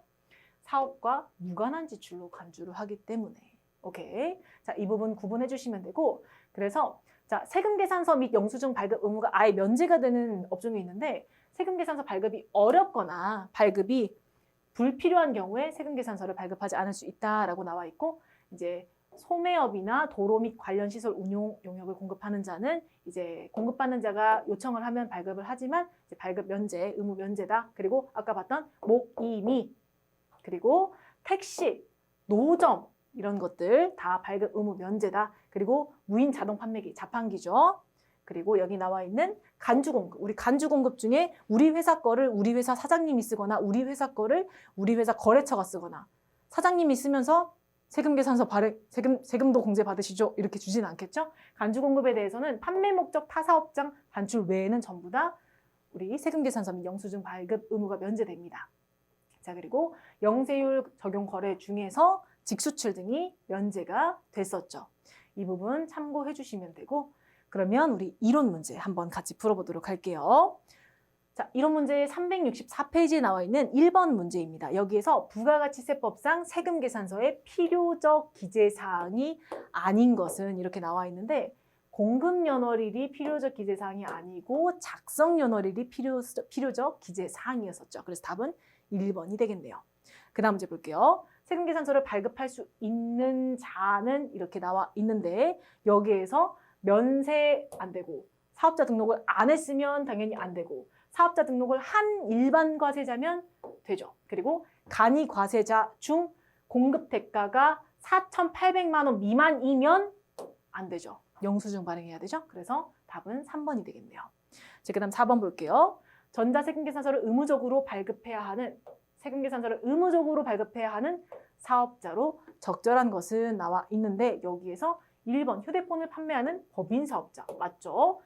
간이 사업자, 자, 음식점을 운영하는 간이 사업자 아니고, 배추를 재배하면서 판매하는 영농조합법인 아니고, 입시학원 운영하는 개인 사업자 아닐 수 있죠. 자, 그래서 답은 1번이 되겠습니다. 자, 그 다음 5번 부가세법상 법인 사업자와 전자세금계산서 발급 의무자인 개인 사업자가 전자세금계산서를 발급하는 경우에 전자세금계산서 발급 명세서를 언제까지 전송해야 되냐? 자, 언제까지라고 말씀드렸어요? 발급했다, 거래처에. 그러면 다음 날까지 전송을 해줘야 합니다. 자, 그 다음 6번 볼게요. 6번에 부가세법상 세금계산서에 대한 설명으로 가장 옳지 않은 것을 물어봤습니다. 자, 그러면 여기에서 지금 답은 3번. 월 합계 세금계산서. 우리 월 단위로, 달력상 월 단위로 합계해서 다음 달 언제까지? 10일까지 세금계산서 발급할 수 있다라고 했었죠. 그래서 옳지 않은 것으로 답은 3번이 되겠네요. 자, 7번 볼게요. 7번, 당사는 5월 1일부터 5월 31일까지 공급한 금액을 모두 합하여 작성연월일을 5월 말일자로 해서 세금계산서를 발급하기로 했다. 월 합계 세금계산서를 발급하기로 한 거죠. 그러면 언제까지 발급해야 돼요? 다음 달 10일까지. 답은 2번이 되겠네요. 자, 8번 볼게요. 부가세법상 수정세금계산서를 발급할 수 없는 경우는 뭐냐? 답은 1번입니다. 틀리면 고칠 수 있다면서요. 자, 그런데 세무조사 통지 받으면 안 돼요. 이미 너 문제 있어서 조사 가겠습니다 했는데 그때부터 수정하면 안 되겠죠. 그래서 답은 2번. 해당 거래에 대하여 세무조사 통지를 받은 후에 세금계산서 필요적 기재사항이 잘못된 것을 확인하면 네, 발급할 수 없습니다. 네. 그리고 다음 문제 볼게요. 11번. 다음 중 세금계산서 발급 의무가 면제되는 경우에 해당하지 않는 걸 찾았죠. 자, 내국 신용장 구매 확인서에 의하여 공급하는 재화는 영세율 세금계산서를 발급을 해야 하고 직수출하는 경우에 면제가 됐었다라고 했었습니다. 자, 13번 볼게요. 다음 중 영수증 발급 대상 사업자가 될 수 없는 업종이라고 나와 있는데, 우리 도매업은 영수증 발급 대상 사업자가 아니고 나머지 소매, 모기미, 그리고 입장권은 전부 다 영수증 발급 대상 사업자이죠. 자, 그래서 지금 앞서서 세금계산서와 그리고 영수증 관련돼서 알아봤고, 그 다음에 계산 문제가 자주 나오는 과세표준과 세액의 계산 파트 보도록 할게요. 여기는 지금 368페이지 보시면 되고, 여기에서 우리가 부가가치세를 계산하는 구조가 원래 매출세액에서 매입세액을 빼서 납부세액을 계산한다고 했는데, 그거를 조금 더 세부적으로 볼 거고, 그리고 해당하는 과세표준과 매출세액 좀 뜯어보고, 납부세액 좀 뜯어보고, 세액공제 관련해서 조금 뜯어보도록 하겠습니다. 계산 문제 자주 나오니까 정신 집중해주세요. 자, 보도록 할게요. 일단 우리가 부가가치세 납부해야 되는 세금을 계산할 때 매출세액 빼기 매입세액은 납부세액 이렇게 나온다고 했었죠. 그런데 여기 나와 있는 내용을 보면 매출세액에서는 이제 우리가 판매한 과세표준 공급가액 곱하기 10% 여기에다가 영세율 매출은 0% 그리고 여기에다가 플러스 마이너스 대손세액이라고 하는 거를 플러스하거나 마이너스 해주는데 그 대손세액이라고 하는 간단한 개념은 우리가 대손이 발생했다는 게 뭐예요? 외상매출금이 있었는데 그거를 못 받게 됐다는 거죠. 그래서 그 못 받게 됐을 때는 이미 부가가치세 납부하거나 환급받은 부분에 대해서 이제 플러스 마이너스를 하는 부분인데 여기서 이제 기억하실 거는 내가 예를 들어 100만 원을 매출을 했다. 매출을 하면 부가가치세를 10만 원을 내야 되겠죠. 그런데 이 10만 원은 이미 매출세액으로 납부를 했어요. 그런데 나중에 가서 야, 미안하다. 나 지금 파산해서 이거 못 갚아. 라고 얘기를 할 수 있겠죠. 즉, 뭐가 발생한 거예요? 대손이 발생한 거예요. 그럼 그 대손이 발생한 세액에 대해서 이 10만 원에 대해서 여기에서 이제 감소를 시켜주는 거죠. 애초에 매출액 100만 원을 여기서 감소를 시키는 게 아니라 지금 일단 이 정도로 생각을 해주시고 그 다음 매입세액 보면 매입세액에서 이렇게 공제를 할 수 있는 부분은 뭐냐? 세금계산서를 잘 받아놓은 매입세액입니다. 즉 물건을 사고 세금계산서를 잘 받아놓으면 그거에 대한 매입세액을 이렇게 납부해야 되는 세액에서 공제, 뺄 수 있게 해준다. 그 다음에 그 밖에 공제세액 등이 있고 그리고 요거 중요합니다. 공제받지 못할 매입세액. 내가 샀어요. 세금계산서를 뭐 잘 받고 있었어요. 그런데 공제를 안 해주는 매입세액이 있습니다. 이게 여기에서 가장 핵심이에요. 그래서 이 부분 중요하다 알고 계시고 그 다음에 여기서 이제 매입세액 빼면 납부해야 되는 세금이 나오는데 여기에서 뭔가 세금의 혜택 등으로 깎아주는 경감 공제해주는 세액이 있고 여기에다가 내가 뭔가 늦게 내거나 어떤 사유 때문에 추가로 내야 하는 가산세라고 하는 개념이 있으면 걔를 더해서 최종적으로 납부해야 하는 세금이 나온다. 이렇게 큰 틀을 기억해 주시면 되고 자 그럼 여기에서 실제 이 세금 우리 부가가치세를 신고를 할 때 이러한 와우 부가가치세 신고서입니다. 그래서 여기를 이제 쪼개 볼게요. 우리 프로그램에도 이 그대로 나와 있어서 너무 어렵게 막 외우려고 하지 않으셔도 돼요. 지금 여기 보시면 이렇게 쪼개서 과세표준 및 매출세액. 자, 과세표준이라고 하는 건 우리 회사에서 이제 공급, 판매해서 나온 금액들을 얘기하죠. 자, 그래서 부가세법상 판매한 매출액 여기 과세표준 금액들이 여기에 적히고 그 다음 매출세액은 이 오른쪽에 이렇게 적히게 됩니다. 세액. 그리고 여기는 지금 매입액과 매입세액이 적혀요. 여기가 매입액 그리고 여기는 매입세액. 그 다음에 여기 보시면 납부세액이 이렇게 쭉 나와 있죠. 그래서 여기에 납부세액이 나오게 되는 거예요. 큰 틀은 매출세액에서 매입세액을 빼서 납부세액을 구한다가 이제 가장 큰 핵심적인 개념인 거고 이걸 이제 조금 쪼개서 보도록 할게요. 자, 과세표준하고 매출세액 보도록 하겠습니다. 즉 부가세법에서 판매했다고 보는 매출액 그리고 거기에 10% 곱한 매출세액 볼게요. 자, 과세표준 및 매출세액 부분은 지금 이렇게 생겼는데 여기에서 과세와 영세로 이렇게 나눠져 있습니다. 과세와 영세 이렇게 나눠져 있고 여기 왼쪽에 있는 금액에는 공급 가액 그리고 오른쪽에는 해당하는 세율 10% 곱한 세액 이렇게 나오고 영세율에 공급 가액 여기 나오고 영세율은 빵 프로기 때문에 0으로 나오죠. 그래서 오른쪽에는 금액이 안 나오게 되겠죠. 그리고 여기에 이제 대손세액을 따로 이렇게 적게 되고 그리고 과세표준의 합계금액과 매출세액의 합계금액이 각각 여기에 이렇게 표시가 됩니다. 이 구조를 알고 계시면 돼요. 자, 그러면 하나씩 보도록 할게요. 우리가 과세표준의 개념에 대해서 보실 건데 이 과세표준의 개념을 보시면 지금 이렇게 나와 있죠. 세법에 따라 직접적으로 세액 산출의 기초가 되는 과세 대상의 수량 또는 가액을 말한다. 그래서 일반적인 회계 기준에서 매출액에 해당하죠. 부가가치세의 과세표준은 해당 과세기간에 공급한 재화 또는 용역의 매출액을 합한 금액이다. 내가 판 게 뭐 100만 원, 200만 원, 300만 원 이렇게 있으면 그 금액들을 다 합한 금액을 얘기를 하고 우리가 재화 또는 용역을 공급했을 때 우리가 이 공급가액을 합한 금액을 말한다. 이렇게 생각해 주시면 되고 재화를 수입했을 때는 자, 요거 주의해 주세요. 과세가격과 관세, 개별소비세, 주세, 교육세, 농어촌 특별세 및 교통, 에너지, 환경세를 합한 금액. 자, 그래서 우리가 해외에서 산 금액이 예를 들어 100만 원이라고 해볼게요. 자, 100만 원이라고 한번 가정을 해보면 이 100만 원이 재화의 수입에 관련된 과세 표준이 아니라 여기에 무슨 세를 더한 이 금액이 재화의 수입에 부가가치세를 매기는 돈이 된다라는 거예요. 이 부분 참고로 기억해 주시면 되겠습니다. 자, 그러면 우리 예제 문제 한번 풀어보도록 할게요. 자, 예제 문제 보시면 해외 거래처로부터 수입한 원재료와 관련하여 김해세관 부가가치세 110만 원, 공급가액이 1,100만 원을 현금으로 납부하고 전자 수입 세금 계산서를 교부받았다. 자, 우리가 수입 관련된 회계 처리를 할 때 보통 이런 식으로 나오는데 해외에서 원재료를 구입해서 이미 차변의 원재료 등으로 회계 처리를 해놓고 나서 이 원재료가 우리나라로 들어올 때 수입 세금 계산서는 이 이후에 세금을 세관장이 너 수입했어? 그럼 부가가치세 내라고 따로 세금에 대한 전자수입세금 계산서를 발행해 주는 거죠. 그래서 이렇게 전자수입세금 계산서를 발행해 줬을 때는 이 부가가치세를 처리한 거에 대한 부가가치세를 납부한 거에 대한 회계 처리만 해주시면 됩니다. 그래서 이때 회계 처리해야 하는 건 일단 대변의 현금 그리고 1,100만 원이 아니라 부가가치세 낸 거 110만 원 이렇게 회계 처리를 해주시면 되고 그리고 차변의 원재료라고 쓴다? 아니다. 부가가치세 낸 거죠.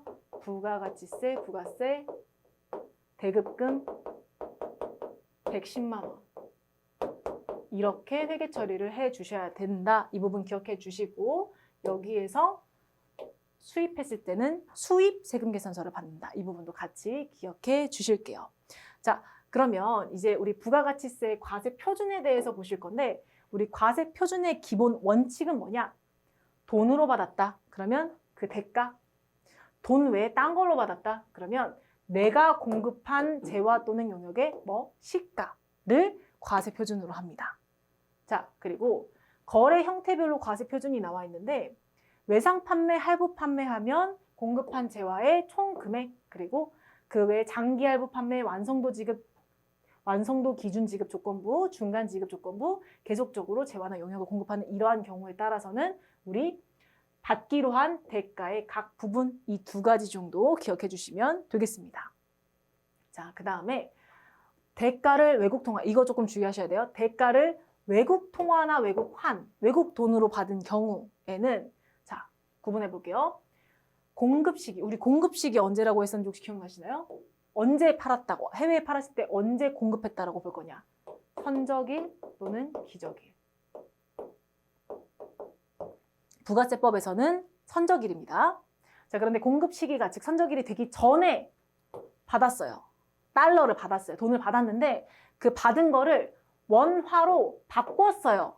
그러면 과세 표준은 그 바꿨을 때 환율을 적용한 금액, 즉 환가한 금액입니다. 그런데 원화로 안 바꿨거나 또는 공급 시기 이후에, 선적일 이후에 외국 통화를 받았어요. 그러면 공급 시기 선적일의 기준 환율, 맥시멈 선적일 기준 환율이고 그 전에 한국 돈으로 바꾸면 그 바꾼 금액을 과세 표준으로 한다라는 거죠. 그래서 이 부분 조금 헷갈리실 수 있으니까 예제 문제 가지고 왔는데 372페이지 한번 같이 보도록 할게요. 자, 여기에서 2월 1일에 미국 회사인 블리자드에게 제품을 수출 계약을 체결하고 자, 계약금으로 $100를 보통예금으로 수출을 했다라고 하면 자, 일단 보통예금 받았으니까 차변에 보통예금 그리고 대변에 뭐라고 써야 돼요? 지금 아직 제품 판 거 아니죠? 그러니 선수금 이렇게 쓰셔야 하는데 여기에서 보통예금을 이렇게 $1,000 쓰면 된다 안 된다? 안 된다. 뭐라고 써야 된다? 우리 2월 1일자 기준의 기준 환율 적용해서 이 금액 곱하면 얼마예요? 자, $1,000 곱하기 1,000원이면 계약금 $100죠? 금액 잘못 적었네요. 자, 지우고 다시 적어볼게요. 지금 계약금으로 이 $100를 받았으니 $100 곱하기 1,000원이죠? 그러면 10만 원이 되겠네요. 10만 원. 그리고 선수금도 10만 원. 이렇게 적어주신 다음에 자 볼게요. 3월 10일 블리자드사의 수출 제품 $1,000를 선적하고 자 선적했어요. 선적하고 얘도 선적했어요. 그리고 2월 1일에 수취한 선수금 100달러를 제외한 나머지 대금을 다음 달에 받기로 했다. 그리고 자, 이게 차이가 납니다. 이 두 개 문제가 이제 별도의 사례라고 생각하시면 되는데, 자, 첫 번째, 2번 문제는 선수금은 수취일에 원화로 환가, 돈 바꿨다는 거예요. 그런데 두 번째, 선수금은 외화로 가지고 있다. 자, 외화로 가지고 있냐, 환가를 했냐에 따라서 회계 처리를 하는 게 달라집니다. 이 부분 주의를 해주셔야 하는데, 자, 그러면 두 개를 같이 비교하면서 회계 처리 한번 해볼게요. 일단 우리 선적을 했으니까 제품 매출 이렇게 적어주셔야 되겠죠? 대변의 제품 매출. 그리고 제품 매출. 이렇게 적어주신 다음에 그 다음에 차변의 선수금. 차변의 선수금. 이렇게 적으시면 됩니다. 자, 각각의 선수금은 우리가 위에서 대변에 10만 원이라고 적어놨으니 지우는 금액 10만 원으로 이렇게 동일하겠죠. 자, 이렇게 적어주신 다음에 여기에서 이제 주의해 주세요. 자, 우리가 나머지 금액은 다음 달 말일에 받기로 했죠, 둘 다. 그러면 차변의 외상 매출금입니다. 외상 매출금. 여기도 외상 매출금. 외상 매출금 이렇게 적을 건데, 자, 여기에서 첫 번째 볼게요. 원화로 환가했다. 자, 원화로 환가했을 때는 우리가 여기 보시면 과세 표준을 뭐라고 했어요? 환가한 금액으로 표현한다라고 했었죠. 환가한 금액. 자, 그럼 이때는 지금 회계 처리가 어떻게 되냐? 자, 외상 매출금으로 지금 받을 돈이 얼마예요? 외상 매출금으로 받을 돈이 100달러 제외하고 받기로 했으니 900달러겠죠. 자, 900달러인데 그러면 900달러 곱하기 이때 시점, 선적일 기준의 시점 적용해서 1,200원 이렇게 곱해주시면 얼마예요? 계산해보면 108만 원 이렇게 외상 매출금의 금액이 정해지게 됩니다. 그래서 제품 매출로 적는 이 과세 표준의 금액은 지금 환가를 했기 때문에 환가를 적용한 이 2월 1일에 100달러 곱하기 1,000원인 10만 원 플러스 그리고 해당하는 선적일 기준의 환율이 적용된 900달러 두 개를 더해서 계산해보면 118만 원의 금액이 제품 매출로 기록이 되면서 과세 표준으로 적용이 되는 거죠. 자, 이렇게 원화로 환가를 했을 때는 앞서 우리가 얘기했던 환가한 금액, 즉 환가한 10만 원, 환가한 108만 원 이 두 개를 더한 금액이 제품 매출 과세 표준으로 기록이 되는 거고, 그러면 외화로 보유 중이면 어떻게 한다? 외화로 보유 중이면 전부 선적일 기준 환율을 적용해서 우리가 과세 표준을 계산한다라고 했는데, 그렇게 되면 지금 어떻게 되냐? 자, 우리 제품 매출. 자, 제품 매출 금액이 원래 여기 나와 있는 1,000달러죠. 자, 1,000달러인데 그럼 여기다가 이렇게 계산을 하셔야 된다는 거죠. 1,000달러 곱하기 자, 언제? 선적일 기준 환율 1,200원. 그래서 제품 매출을 120만 원. 이렇게 적어주셔야 합니다. 과세 표준이 이제 우리가 앞서 원화로 환가를 했냐 환가를 하지 않았냐에 따라서 환가를 했으면 환가한 금액 기준으로 과세 표준, 환가를 안 했으면 선적일 기준의 환율로 적용을 하기 때문에 이렇게 제품 매출이 똑같이 1,000달러를 매출했음에도 불구하고 금액이 달라진다는 거죠. 그럼 나머지 회계 처리 한번 해볼게요. 자, 나머지 지금 외상 매출금에 대해서 회계 처리를 하게 되면 지금 외상 매출금은 마찬가지로 900달러를 받아야 하는데 900달러 곱하기 선적일 기준 환율 1,200원이죠. 그럼 여기에서 금액 계산해보면 위와 동일하겠죠? 108만 원. 자, 이렇게 되면 차변과 대변의 금액이 같나요? 다르죠. 차변이 2만 원의 차익이 발생하게 됩니다. 이렇게 해서 발생한 차익은 우리가 회계 배울 때 배웠던 개정 과목 외환 차익 또는 외환 차손, 환율의 차이 때문에 발생한 수익과 비용 개정 과목으로 써주시면 되고, 지금은 차변이니 외환 차손 이렇게 써주시면 되겠습니다. 조금 어려운 분계였는데 우리 시험에서 한 번 정도 나온 적이 있고 세무 2급으로 넘어가시게 되면 이와 같은 분계를 더 많이 하시게 될 거라 조금 자세하게 설명을 드렸습니다. 그래서 여기 부분에서 핵심은 외국 통화나 외국 환으로 돈을 받은 경우에는 원화로 환가를 하면 과세표준은 환가한 금액을 과세표준으로 하고, 그리고 환가를 하지 않은 경우에는 선적일 기준으로 우리가 과세표준을 금액을 계산을 하는구나. 그래서 이와 같은 회계 처리를 하게 되는구나. 이 부분을 참고해 주시면 좋겠습니다. 자, 그러면 다음 볼게요. 자, 간주공급의 과세표준이라고 나와 있는데 이 간주공급의 과세표준 같이 보시면 여기에서 면세사업 전용, 비영업용 소형승용차 또는 그 유지의 전용, 개인적 공급, 사업장 증여. 이거는 시가입니다. 시가. 당연히 시가로 해야 되겠죠. 판매한 것과 동일하게 받아야 되겠죠. 그리고 폐업하는 경우도 남아있는 재화의 시가이고 판매 목적 타사업장 반출일 때만 원칙은 취득가액으로 한다. 이렇게 생각해 주시면 될 것 같습니다. 자, 그래서 그 밑에 특수관계인과 거래에 대한 과세표준 나와 있는데 그 조세의 부담을 부당하게 감소시킬 것으로 인정되는 경우에는 공급한 재화 또는 용역의 시가를 공급가액으로 본다. 일반적으로 시가를 공급가의 과세표준으로 본다. 이렇게 생각해 주시면 되겠습니다. 자, 그러면 간주공급 관련해서 우리 분기 한 개 한번 풀어볼게요. 자, 지금 문제 보시면 2번 우리 당사가 생산한 제품 원가 35만 원, 시가 40만 원이며 부가가치세는 제외된 금액을 매출거래처 직원 선물용으로 사용하였다라고 이야기합니다. 자, 그러면 회계 처리해보면 지금 제품을 준 거죠. 그러면 대변에 뭐라고 쓰면 돼요? 제품.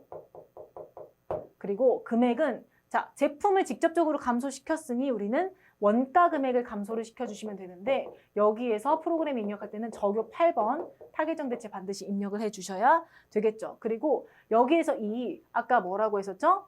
간주공급의 과세표준은 원가다, 시가다? 시가다. 그러면 부가가치세, 예수금 이 금액을 35,000원으로 써야 해요? 4만 원으로 써야 돼요? 그렇죠? 시가의 10%이기 때문에 4만 원으로 써주셔야 합니다. 4만 원. 그리고 차변에 자, 매출거래처 직원용이기 때문에 기업 업무 추진비라고 하는 계정 과목을 쓸 때 35,000원과 35만 원과 4만 원을 더한 39만 원. 이렇게 기업 업무 추진비로 회계 처리를 진행을 해주시면 되겠죠. 그래서 이 시가로 부가가치세를 계산한다. 이 부분만 잘 기억해 주시면 되겠습니다. 자, 그러면 우리가 부가가치세 과세표준에 대해서 알아봤는데 이 과세표준에 포함을 하는 게 있고 포함을 하지 않는 게 있고 그리고 공제하지 않는 것이 있어요. 자, 뭔지 볼게요. 일단 포함을 하는 것. 포함한다는 건 그거 그 매출 회계상으로 봤을 때 매출로 볼 거야. 이렇게 이해를 하시면 되겠죠. 자, 뭘 포함을 하냐? 할부 판매나 장기 할부 판매를 했는데 거기서 나온 이자 포함한다는 거죠. 이자 10,000원 나왔다? 과세표준 포함. 이렇게 얘기를 한다는 거죠. 그리고 대가의 일부로 받는 운송비, 포장비, 하역비, 운송보험료, 산재보험료 등도 발생을 했을 때 과세표준 포함 이렇게 시킨다는 거죠. 그리고 과세표준에 포함을 하지 않는 겁니다. 자, 예를 들어 내가 물건을 100만 원을 매출했어요. 근데 여기에서 발생한 것들이 있습니다. 자, 팔았는데 깎아줬어요. 팔았는데 반품됐어요. 팔았는데 조기 결제해서 할인해줬어요. 즉 매출 애누리, 매출 할인, 매출 환입은 이 100만 원 금액에서 발생했을 때 포함하지 않는다. 포함하지 않는다면 어떻게 해야 돼요? 여기다 빼줘야 되겠죠. 오케이 이해되셨죠? 자, 그리고 공급받는 자에게 도달하기 전에 물건을 팔았는데 산 사람한테 도착하기 전에 파손이 되거나 훼손이 되거나 멸실된 재화의 가액이면 그거는 안 그래도 부셔져서 속상한데 세금까지 내라고 하면 좀 그렇겠죠. 그래서 과세표준에서 포함하지 않는다. 100만 원짜리 보냈는데 50만 원짜리 도착하기 전에 부셔졌다? 그럼 빼주는 거예요. 그 다음에 재화 또는 용역의 공급과 직접 관련이 되지 않는 국고보조금이나 공공보조금 돈 받았다고 무조건 다 과세표준 포함 이게 아니라 이 해당하는 항목에 해당하면 이제 과세표준에 포함하지 않는다. 그리고 공급에 대한 대가의 지급이 지체되었음을 이유로 받는 연체이자. 연체이자인데 이 조건이 붙어야 되죠. 공급에 대한 대가의 지급이 늦어져서 그러한 이유로 받는 연체이자는 과세표준에 포함시키지 않는다라는 거예요. 자, 그리고 부가가치세의 과세표준에서 공제하지 않는 것. 읽어볼게요. 사업자가 재화 또는 용역을 공급받는 자에게 금전으로 지급하는 판매 장려금. 자, 잘 해석해 볼게요. 자, 우리가 사업자가 재화 또는 용역을 공급받는 자, 즉 사는 사람한테 돈으로 지급을 하는, 금전이 돈이죠. 돈으로 지급하는 판매 장려금은 과세 표준에서 뭐 하지 않는다? 공제하지 않는다. 이게 도대체 무슨 말이냐? 자, 지금 보시면 내가 물건을 사는 사람한테, 즉 공급받는 자한테 100만 원짜리 팔았어요. 그리고 더 잘 사달라고 잘 봐주세요 하고 10만 원을 준 거예요. 그러면 100만 원짜리 팔았는데 거기다 10만 원 줬다고, 난 그럼 저 사람한테 10만 원 줬으니까 여기서 10만 원 뺀다? 말도 안 되죠. 이거 줬다고 하더라도 과세 표준에서 공제하지 마라, 빼지 말라는 거예요. 그래서 사업자가 재화 또는 용역을 공급받는 자에게 금전으로 지급하는 판매 장려금은 줬다고 과세 표준에서 빼지 마라. 자, 그 다음에 대손금액. 자, 아까 대손금액에 대한 개념을 배웠었죠. 자, 대손금액은 우리가 이 100만 원 중에서 만약에 이미 부가가치세를 10만 원 낸 상황에서 50만 원어치 이 금액이 대손이 발생했다라고 해볼게요. 그러면 5만 원어치 매출세액을 이제 빼야 되겠죠. 그런데 이 대손 난 금액 50만 원 자체를 매출액, 즉 과세표준에서 나 지금 대손 났으니까 뺄게요 하고 과세표준에서 빼지 말라는 거예요. 계산 특성상 나중에 뒤에 가서 빼는 거지 과세표준에서는 공제를 하는 게 아닙니다. 여기 보면 매출세액에서 직접 빼는 거지 과세표준에선 빼는 게 아니다. 이렇게 이제 계산할 때 주의를 해주셔야 합니다. 공제하지 않는 것, 빼지 않는 것들 우리가 한번 알아봤고, 자, 그러면 이와 같은 이론들을 가지고 분계 문제를, 계산 문제를 한번 풀어볼게요. 우리 교재에 나와 있는 371페이지. 부가가치세의 과세표준을 계산하면 얼마인가? 이런 문제가 굉장히 많이 나옵니다. 자, 그러면 더할 거 더하고 뺄 거 빼고 이렇게 계산을 하면 되는데 한번 문제 풀어볼게요. 일단 총 매출액 팔았다? 당연히 과세표준 더해야 되겠죠. 그런데 여기에서 매출 애누리, 자, 팔았는데 반품됐다. 빼야 된다고 했죠. 그리고 매출 할인 빼야 된다고 했죠. 그리고 여기 나와 있는 외상 매출금 연체 이자. 자, 연체 이자 어떻게 한다고 했어요? 연체 이자는 포함시키지 않죠. 계산할 때, 과세표준 계산할 때. 그리고 판매 장려금도 계산할 때 빼면 안 되겠죠. 자, 그리고 대손금도 마찬가지로 빼면 안 되겠죠. 그렇기 때문에 지금 과세표준을 계산할 때는 100만 원 빼기 만원, 2만 원, 3만 원 이렇게 빼서 계산을 해보면 답이 나오겠죠. 그래서 계산해보면 97만 원이 이렇게 답으로 나오게 되겠네요. 자, 그래서 이와 같이 과세표준 계산하는 예제 문제 한번 풀어봤고, 그러면 우리가 이번에는 매입세액 관련해서 한번 보도록 할게요. 매입세액. 우리가 매입액과 매입세액을 다 볼 수 있는 구간인데, 이 매입세액이라고 하는 건 일반적으로 내가 물건을 구입하고 또는 서비스를 제공받고 세금계산서를 제대로 받았을 때 매입세액을 받을 수 있다라고 했었고, 그 해당하는 금액들이 여기에 지금 나오게 됩니다. 그리고 여기에서 공제받지 못할 매입세액이라고 하는 이 란, 우리가 세금계산서를 받거나 또는 의무를 이행했다고 하더라도 그거에 대해서 매입세액을 공제받지 못하는 항목들이 있는데 그 항목들도 여기다 지금 여기에 적히니까 이 칸은 참고해 주시고 우리가 하나하나씩 보도록 할게요. 자, 일단 공제하는 매입세액, 공제를 해주는 세금계산서, 세금 계산할 때 매출세액에서 매입세액 빼게 해주는 매입세액 한번 보겠습니다. 매입세액은 거래 상대방 또는 세관장으로부터 거래징수 당한 부가가치세를 말하고, 사업자가 자기 사업을 위해서 사용하였거나 사용할 목적으로 공급받은 재화 또는 용역과 수입하는 재화에 대한 부가가치세액은 부가가치세 납부세액 계산할 때 매출세액에서 공제를 해준다. 정상적으로 세금계산서를 받으면 공제를 잘 해주는데, 그러면 그거에 대한 이제 공제를 못 받는 게 시험에 굉장히 잘 나오겠죠. 왜 못 받냐? 부가가치세 납부세액 산정할 때 매출세액에서 공제하지 않은 항목을 우리가 공제받지 못할 매입세액 불공 이렇게 이야기를 하는데, 여기에서 첫 번째 시키는 걸 안 했어요. 그러면 공제 못 받습니다. 그 시키는 게 뭐였냐?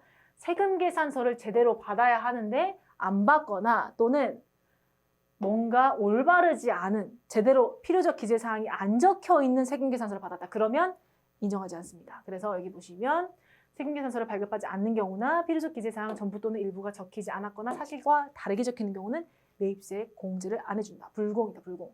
그리고 우리가 세금계산서 관련해서 매입처별 세금계산서 합계표를 제출해야 된다고 했죠. 그런데 그러한 의무를 지키지 않았거나 또는 사업자 등록을 하기 전에 매입세액이거나 이와 같은 사유는 내가 시키는 걸 하지 않았기 때문에 너 매입세액 공제 안 해줘 라는 뜻이고, 이것보다 잘 나오는 게 바로 이겁니다. 자, 부가가치 미창출이라고 나와 있는데, 자, 여기에서 별표 하나 칠게요. 중요해요. 첫 번째가 사업과 직접 관련이 없는 지출이라고 나와 있습니다. 그래서 오른쪽에 읽어보면 사업자가 그 업무와 관련이 없는 자산을 취득했는데 또는 그와 관련해서 돈을 썼는데 만약에 세금 계산서를 받았다. 그러니까 회사 돈으로 자기 집에서 쓸 컴퓨터를 사고 세금 계산서를 받았다. 그러면 세금 계산서는 있지만 공제된다, 안 된다? 안 된다. 사업과 무관한 지출 안 된다. 불공제예요. 자, 그 다음에 이건 이제 우리가 앞에 배웠었는데, 개별 소비세법에 따른 비영업용 자동차를 구입하거나 그 차에 돈을 쓰거나, 그래서 이 비영업용 승용차라고 하는 개념, 개별 소비세법이 적용이 되는 적용 대상인 차가 뭐였어요? 8인승 이하 100이량 1000cc 초과. 이거를 기억해 주시면 돼요. 이 차를 샀을 때 나 차 샀어요. 그리고 세금계산서 받았겠죠? 아싸, 공제 받아야지. 된다, 안 된다? 안 된다. 그리고 이 차를 유지하고 관리하는 데 돈을 썼어요.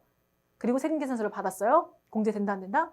안 된다. 그거 되면 다 그 차에 돈 많이 쓰겠죠. 하지만 그렇게 부가가치를 창출하는 목적이 아니기 때문에 우리는 이런 비영업용 소형 승용차에 사용한 돈은 매입세 공제 세금계산서 받아도 안 된다. 자, 그 다음에 기업 업무 추진비, 우리 거래처에 쓴 돈이죠. 거래처에 쓴 돈도 내가 우리 거래처 사장님 맛있는 곳에 가서 밥 먹고 세금계산서 받았다. 또는 어떤 물건 사드리고 세금계산서 받았다. 라고 하면 된다? 안 된다. 세금계산서 잘 받았다고 하더라도 접대, 교재, 사례 등의 그 밖에 어떠한 명목이든 상관없이 해당하는 기업 업무 추진비로 비용을 지출을 했을 때는 우리가 매입세 공제를 해주지 않는다. 이 부분. 접대 관련 비용, 그리고 면세사업과 관련해서는 우리가 면세사업자는 부가가치를 창출하는 사업자가 아니기 때문에 이 면세사업에 쓰기 위해서 어떠한 과세 물건을 사오고 세금계산서를 받았다고 하더라도 부가가치세, 매입세 공제 안 해준다. 환급 안 해준다고 했었죠? 자, 그 다음 마지막으로 토지와 관련된 매입세, 우리 땅에 관련된 매입세, 뭐 예를 들어서 토지 정지 비용이라던가 이런 토지 조성 등을 위해서 토지의 자본적 지출, 토지의 가치를 올리기 위해서 사용한 돈은 우리가 구매하고 세금계산서를 받았다고 하더라도 매입세 불공제다. 공제된다고 하면 그 땅 가치 올리는데 돈 계속 쓸 수 있겠죠? 그래서 이렇게 부가가치를 창출하지 않은 항목들, 우리 사업과 직접 관련이 없거나 비영업용 소형 승용차 구매하는데 또는 유지 관련돼 쓰거나 기업 업무 추진비 쓰거나 그리고 면세사업 관련돼서 쓰거나 토지 관련돼서 쓰거나, 그래서 이와 같은 돈들은 내가 이와 같이 지출한 돈들은 어떠한 재화나 용역을 구입하고 세금계산서를 받았다고 하더라도 매입세 공제된다, 안 된다? 안 된다. 이 항목들 꼭 기억해 주세요. 자, 그러면 이렇게 공제받지 못할 매입세액에 대해서 알아봤고 우리가 이와 관련된 회계 처리 한번 해보도록 하겠습니다. 자, 지금 1번 보시면 공장에서 사용할 한 통 화물차를 1톤 화물차를 나타났죠. 1톤 화물차를 COP 자동차에서 구입하면서 전자세금계산서를 발급받고 대금은 보통예금에서 지급하였다라고 이야기하네요. 그러면 회계 처리를 해보면 지금 자동차를 구입했기 때문에 차변에 차량 운반구 이렇게 회계 처리를 할 수 있겠죠. 그리고 대변에는 보통예금으로 지급했으니 보통예금 이렇게 쓰면 되는데, 자, 이렇게 쓰면 되는데 지금 보통예금으로 지급한 금액은 얼마예요? 공급가액 7천만 원 플러스 부가가치세 같이 지급했죠? 자, 7,700만 원. 이렇게 지급을 했고, 자, 여기에서 이 차가 공제가 가능한 차냐, 공제가 불가능한 차냐에 따라서 회계 처리가 좀 달라지는데 볼게요. 지금 화물차죠, 화물차. 화물차는 공제 대상 차량이죠. 비영업용 소형 승용차가 아니니까.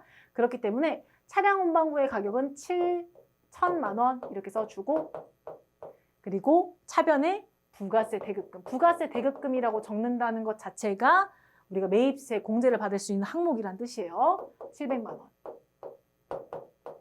이렇게 적고 회계 처리해 주시면 되겠죠. 자, 그 다음에 2번 볼게요. 2번도 마찬가지로 자동차를 샀는데 이번에는 998cc래요. 자, 그러면 이 차는 공제 대상인가요? 아닌가요? 공제 대상이죠. 8인승 이하 1000cc 초과니까. 그러면 회계 처리해보면 일단 차량 운반구 그리고 금액은 차량의 가격인 500만 원 대변에 보통 예금 550만 원 줬겠죠. 회계 처리하고 50만 원만큼은 뭐라고 쓴다? 부가세 대급금이라고 쓴다. 자, 지금 이에 1번과 2번은 부가가치세, 매입세, 공제를 받을 수 있는 차량이고 그럼 공제가 안 되는 차량은 어떻게 회계 처리하는지 한번 볼게요. 자, 일단 밑에 보시면 영업부 직원의 업무용으로 사용하기 위하여 COP 자동차에서 개별 소비세 과세 대상이라고 하는 키워드가 붙으면 이거는 불공제, 공제가 안 된다, 매입세 공제 안 된다 이렇게 생각하시면 되고 불공 차량이다. 그러면 회계 처리를 할 때 차량 운반구 이렇게 적고 대변에는 보통예금 5,500만 원이라고 적는데 차변에 부가세 대급금을 따로 적는 게 아니라 부가세 낸 것조차 어차피 매입세 공제를 못 받으니 우리는 차량 운반구의 가격으로 5,500만 원 이렇게 불공제일 때는 회계 처리를 해준다는 거죠. 부가세 대급금이라는 개정 과목을 썼다는 건 매입세 공제를 받을 수 있는 항목이라고 표시를 하는 거기 때문에 얘는 못 받으니까 이렇게 회계 처리해 주시면 되고 자 나머지 볼게요. 차가 가장 이제 많이 나오고 영업부서의 매출거래처의 접대 무슨 목적? 접대하기 위하여 감자마트로부터 치약 샴푸 세트를 20만 원에 구입하고 전자세금계산서를 추치하였다라고 이야기를 합니다. 자 그래서 대변에 현금 지급했으니 현금 22만 원 그리고 마찬가지로 접대하기 위해 샀으면 기업 업무 추진비 개정 과목 쓰면 되겠죠? 그런데 여기에다가 2만 원 따로 쓰는 게 아니라 22만 원 부가가치세 포함된 가격을 전부 다 기업 업무 추진비라고 비용으로 처리를 한다. 왜? 부가가치세를 매입세 공제를 받을 수 없기 때문에. 자, 5번 볼게요. 5번에서는 토지의 형질 변경을 위해 건축사 사무소에 100만 원의 수수료를 현금으로 지급하고 세금계산서 발급받았다. 자, 세금계산서를 받았는데 이거 왜 썼어요? 땅값 올리려고. 자본적, 토지의 자본적 지출 때문에 사용을 한 거죠. 그래서 이렇게 토지의 자본적 지출로 사용한 금액은 세금계산서를 받았어도 불공제다. 그래서 대변에 현금 지급한 110만 원 금액 적어주고 차변에 전부 다 토지. 만약에 공제가 되는 항목이었으면 별도로 10만 원을 부가세 대급금이라고 썼겠죠? 하지만 그렇지 않으니 전부 다 토지의 취득 가격으로 이렇게 적어주시면 된다. 그래서 이렇게 지금 회계 처리를 진행을 해주시면 되겠습니다. 자, 그러면 그 다음 볼게요. 그 다음에 이제 세액 공제란인데 매출세액 빼기 매입세액은 납부세액하고 그 다음에 이제 빼주는 우리 부가가치세, 세액 공제, 경감, 공제 세액 등이 있습니다. 그래서 여기 부분은 참고로 이렇게 알아주시면 되고 여기에서 이제 체크하셔야 될 부분 몇 가지만 체크를 해볼게요. 자, 일단 신용카드 등의 사용에 따른 세액 공제라고 나와 있는데 우리가 부가세 과세되는 재화 용역을 공급하고 신용카드 매출 전표 등을 발급받거나 전자적 결제 수단에 의해 대금을 받는 경우 매출액의 1%를 500만 원 한도로 세액 공제를 해준다지만 법인 사업자는 안 돼요. 그리고 직전 연도 공급가의 합계액 중 사업장 기준 10억 원 초과하는 개인 사업자도 안 돼요. 그래서 그냥 법인이랑 돈 많이 버는 개인은 안 되는구나 정도로 참고하시면 되고 그리고 전자신고에 대한 세액공제, 전자신고제도를 활성화하기 위해서 우리가 납세자 및 세무대리인이 전자신고 방법으로 부가세를 신고를 하게 되면 10,000원 공제해 주는구나 정도로 생각해 주시면 되겠습니다. 이러한 세금을 깎아주는 혜택이 있다. 자, 그럼 377페이지 문제 한번 보도록 하겠습니다. 자, 문제에서 지금 1번 보시면 부가세법상 과세표준의 산정 방법이 옳지 않은 것은 과세표준 계산하는 방법이 옳지 않은 걸 찾고 있죠. 자, 여기에서 4번 특수관계가 없는 타인에게 없는 게 키워드예요. 없는 타인에게 용역을 공급하면 용역의 공급으로 보지 않습니다. 자, 그래서 대가를 안 받고 타인에게 용역을 공급하는 경우에는 용역의 공급이라고 아예 보지를 않기 때문에 4번이 옳지 않은 걸로 답이 되겠죠. 자, 그 다음 볼게요. 3번 부가세법상 과세표준 계산 시 공급가액에 포함이 되는 것은 자 포함이 되는 걸 찾으라고 했는데 지금 1번 매출, 애놀이, 환입, 할인 빼는 금액이죠. 그리고 공급받는 자에게 도달하기 전에 부셔진 거 빼줘야 되겠죠. 그 다음에 3번 장기 할부 판매 또는 할부 판매에 의해 지급받는 이자 상당액. 일반적으로 판매하고 거기서 받는 이자 상당액은 우리가 공급가액에 포함을 시켜야 되겠죠. 지연 사유가 아니면. 자, 그 다음에 4번 계약에 의해 확정된 대가의 지급 지연으로 지급받는 연체이자 바로 나왔네요. 얘는 빼줘야 되겠죠. 그래서 답은 3번이 되겠습니다. 자, 6번 볼게요. 6번은 부가세 과세표준에 포함되는 것은 이번엔 포함되는 것은이네요. 자, 여기에서 포함되는 게 뭐냐? 이겁니다. 4번. 왜? 공급받는 자에게 도달하기 전에 파손이 되면 빼주는데 이미 갔어요. 이미 내 손을 떠났는데 저 상대방이 가지고 있다 부셔 먹었어요. 그럼 우리는 과세표준에 포함을 시키는 거예요. 오케이? 자, 그래서 도달한 후에 파손되거나 훼손되면 네, 포함시킨다. 답은 4번이 되겠죠? 자, 그 다음 7번 볼게요. 부가세법상 과세표준에 포함하지 않는 것은 이러한 문제가 굉장히 많이 나옵니다. 자, 포함하지 않는 게 뭐예요? 할인액은 빼야 되겠죠. 그래서 과세표준에서 빼야 하기 때문에 답은 3번. 자, 8번 볼게요. 부가세법상 과세표준에 포함되지 않는 것은 자, 포함되지 않는 건 뭐예요? 매출의 누리. 빼줘야 되겠죠? 답은 4번이 되겠네요. 자, 9번 보시면 부가세 과세표준에 관한 설명 중 옳지 않은 것은 이라고 나와 있죠. 자, 1번 볼게요. 일반 과세자의 과세표준은 과세표준이 공급 대가인가요? 자, 공급 대가가 뭐예요? 공급가액 플러스 부가세죠. 그러니까 부가세가 100만 원짜리 팔면 10만 원은 부가세로 내야 되는데 110만 원이 과세표준인가요? 아니죠. 공급 가액을 과세표준으로 합니다. 그래서 1번. 1번이 옳지 않은 것으로 설명이 되겠습니다. 자, 그 다음 10번 볼게요. 10번 보시면 부가세 과세표준에 대한 설명으로 옳지 않은 것은 이렇게 나와 있습니다. 여기서 옳지 않은 것은 이거죠. 공급에 대한 대가의 지급이 지체되었으므로 받는 연체이자는 공급가액에 포함을 한다? 포함을 하지 않는다라고 했죠. 그래서 답은 2번이 되겠네요. 자, 그 다음 문제 볼게요. 12번. 부가세 매입세액으로 공제되는 거. 자, 나머지는 이제 안 되는 거겠죠. 보시면 공제되는 거는 기계 부품 제조업자가 원재료를 매입하고 신용카드 매출 전표를 수취한 경우 정상적이죠. 그래서 공제가 됩니다.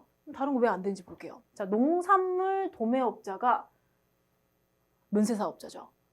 운송용 트럭을 매입하는 경우 면세사업자는 과세 물품을 구입한다고 해도 네, 매입세 공제를 받을 수 없습니다. 안 돼. 거래처 접대하기 위해 접대 목적? 안 되죠. 비사업자로부터 사업자가 아닌 사람한테 원재료를 사면서 세금계산서 안 받았대요. 당연히 안 되겠죠. 그래서 공제되는 건 1번. 1번이 답이 되겠습니다. 자, 그 다음 볼게요. 14번. 부가세법상 매입세 공제가 가능한 거를 찾아보라고 하네요. 자, 여기에서 답은 제조부서의 화물차 수리를 위해 자, 화물차예요. 화물차. 소형 승용차 아니고 화물차 수리를 위해 지출하고 발급받은 세금계산서 상의 매입세 되죠? 동그라미. 나머지 왜 안 되는지 볼게요. 사업과 관련해서 접대 나오면 안 돼. 자, 그 다음에 두 번째. 소형 승용차 안 돼. 그리고 회계부서에 사용할 물품을 구입하고 받은 간이영수증 안 돼. 적격증빙 아니야. 안 돼. 자, 이렇게 해가지고 3번이 공제 가능한 것으로 답으로 체크해 주시면 되겠습니다. 자, 16번 볼게요. 거래 내역과 과세 유형이 잘못 연결된 것은 자, 볼게요. 지금 보시면 일반 과세자가 제품을 납품하고 전자세금계산서 발행했죠. 그럼 과세 매출 맞겠죠? 자, 그 다음에 2번. 부가가치세 과세 사업과 부가가치세 과세 사업을 사용하기 위해서 프린터 구입하고 세금계산서 받았다. 과세 매입 되겠죠? 정상적인 공제 됩니다. 자, 그리고 3번. 4인용 승용차 999cc. 우리 공제 조건 되나요? 안 되나요? 되죠? 그래서 승용차는 1000cc 초과분부터 매입세 불공제이기 때문에 1000cc까지는 되는 거예요. 그러면 얘는 공제입니다. 공제. 근데 불공제라 나와 있죠? 그래서 틀렸습니다. 답은 3번이 되겠네요. 자, 그리고 여기 밑에 보시면 토지 구입은 우리가 면세 맞죠? 계산서는 면세. 그래서 얘는 맞고 답은 3번이 되겠네요. 이 관련된 문제는 프로그램에 입력하는 코드 번호 이름과 유사하기 때문에 실무와 같이 연계해서 공부하면 조금 더 이해가 잘 되실 거예요. 19번 주식회사 성실은 X 1년 3월 5일에 폐업하였다. 폐업 시 자산 보유 내역은 다음과 같고 부가세 신고 시 과세 표준은 얼마인가? 라고 물어봤죠. 자, 이렇게 폐업했을 때 남아있는 자산에 대해서는 사장님 본인에게, 사업자 본인에게 공급한 것으로 본다라고 했는데 그때의 과세 표준 얼마라고 했는지 기억나시나요? 원가예요, 시가예요? 시가죠. 그래서 답은 4번 800만 원이 되겠습니다. 자, 그 다음 23번 볼게요. 자, 23번 문제 보면 다음 자료에 의하여 계산 시 부가세법상 일반과세자의 부가가치세 과세 표준은 얼마인가? 라고 물어봤는데 여기에서 과세 표준 구할 때 총 매출액은 더해야 되겠죠. 그리고 매출 애누리 금액은 빼주고 판매 장려금은 계산할 때 포함을 시키면 안 되겠죠. 빼면 안 되겠죠. 자, 그래서 매출액에서 1000만 원에서 200만 원 빼면 답은 800만 원이 되겠네요. 자, 그 다음 문제 볼게요. 그 다음 문제 24번입니다.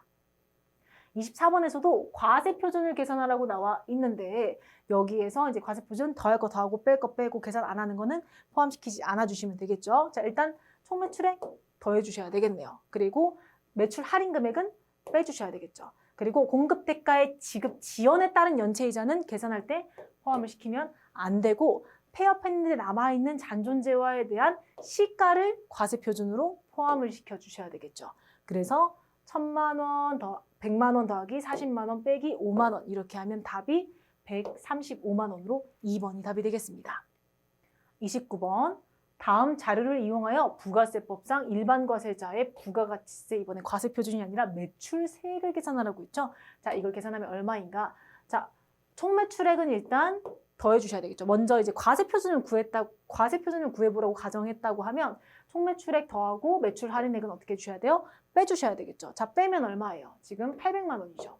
만약에 문제에서 과세 표준을 구하라고 했다면 우리 대손세액은 계산하는데 포함을 안 시키고 800만 원이라고 하면 되는데 문제에선 과세 표준이 아니라 매출세액을 계산하라고 했죠. 자, 그래서 매출세액은 여기에다가 일단 10% 곱해서 부가세법상 납부세액 계산할 때 시기 과세 표준에다가 10% 곱하면 매출세액이 나오겠죠. 자, 매출세액 80만 원. 여기에다가 지금 별도로 대손세액이 5만 원이 있는 금액을 빼주시면 되겠죠. 5만 원 빼주면 75만 원이 발생하는 매출세액이 되겠네요. 자, 여기까지 지금 우리가 과세 표준과 세액의 계산 파트를 이론을 공부를 해보고 그리고 공제되는 항목, 불공제되는 항목 그리고 관련된 계산 문제까지 쭉 풀어봤는데요. 부가가치세 관련된 계산 문제는 이렇게 과세 표준 또는 매출세액 등을 계산할 수 있는지를 잘 알고 있는지를 물어보는 문제가 출제되기 때문에 이 부분 잘 복습해 주시고 그리고 여기까지 부가가치세에 관련된 전반적인 내용에 대한 설명을 드렸습니다. 부가가치세에서 공부하실 때 조금 주의하실 부분은 부가가치세는 아무래도 이론보다 실무로 출제되는 배점이 굉장히 높기 때문에 다 공부하시고 나서 부가가치세에서 머리에 남겨놓으셔야 하는 부분은 부가가치세는 이런 식으로 거래가 되고 부가세가 붙어있는 거래를 분개를 했을 때 부가세 예수금, 부가세 대급금 관련된 분개가 나오고 그리고 그 부가세를 정리할 때 하는 회계 처리 플러스 불공제하는 항목들 이 부분 잘 기억해 주시고 너무 많다면 증빙, 부가세 관련된 증빙이 뭔지 기억해 주세요. 그러면 이번 강의는 여기서 마무리하도록 하고 우리는 다음 강의에서 뵐게요. 안녕.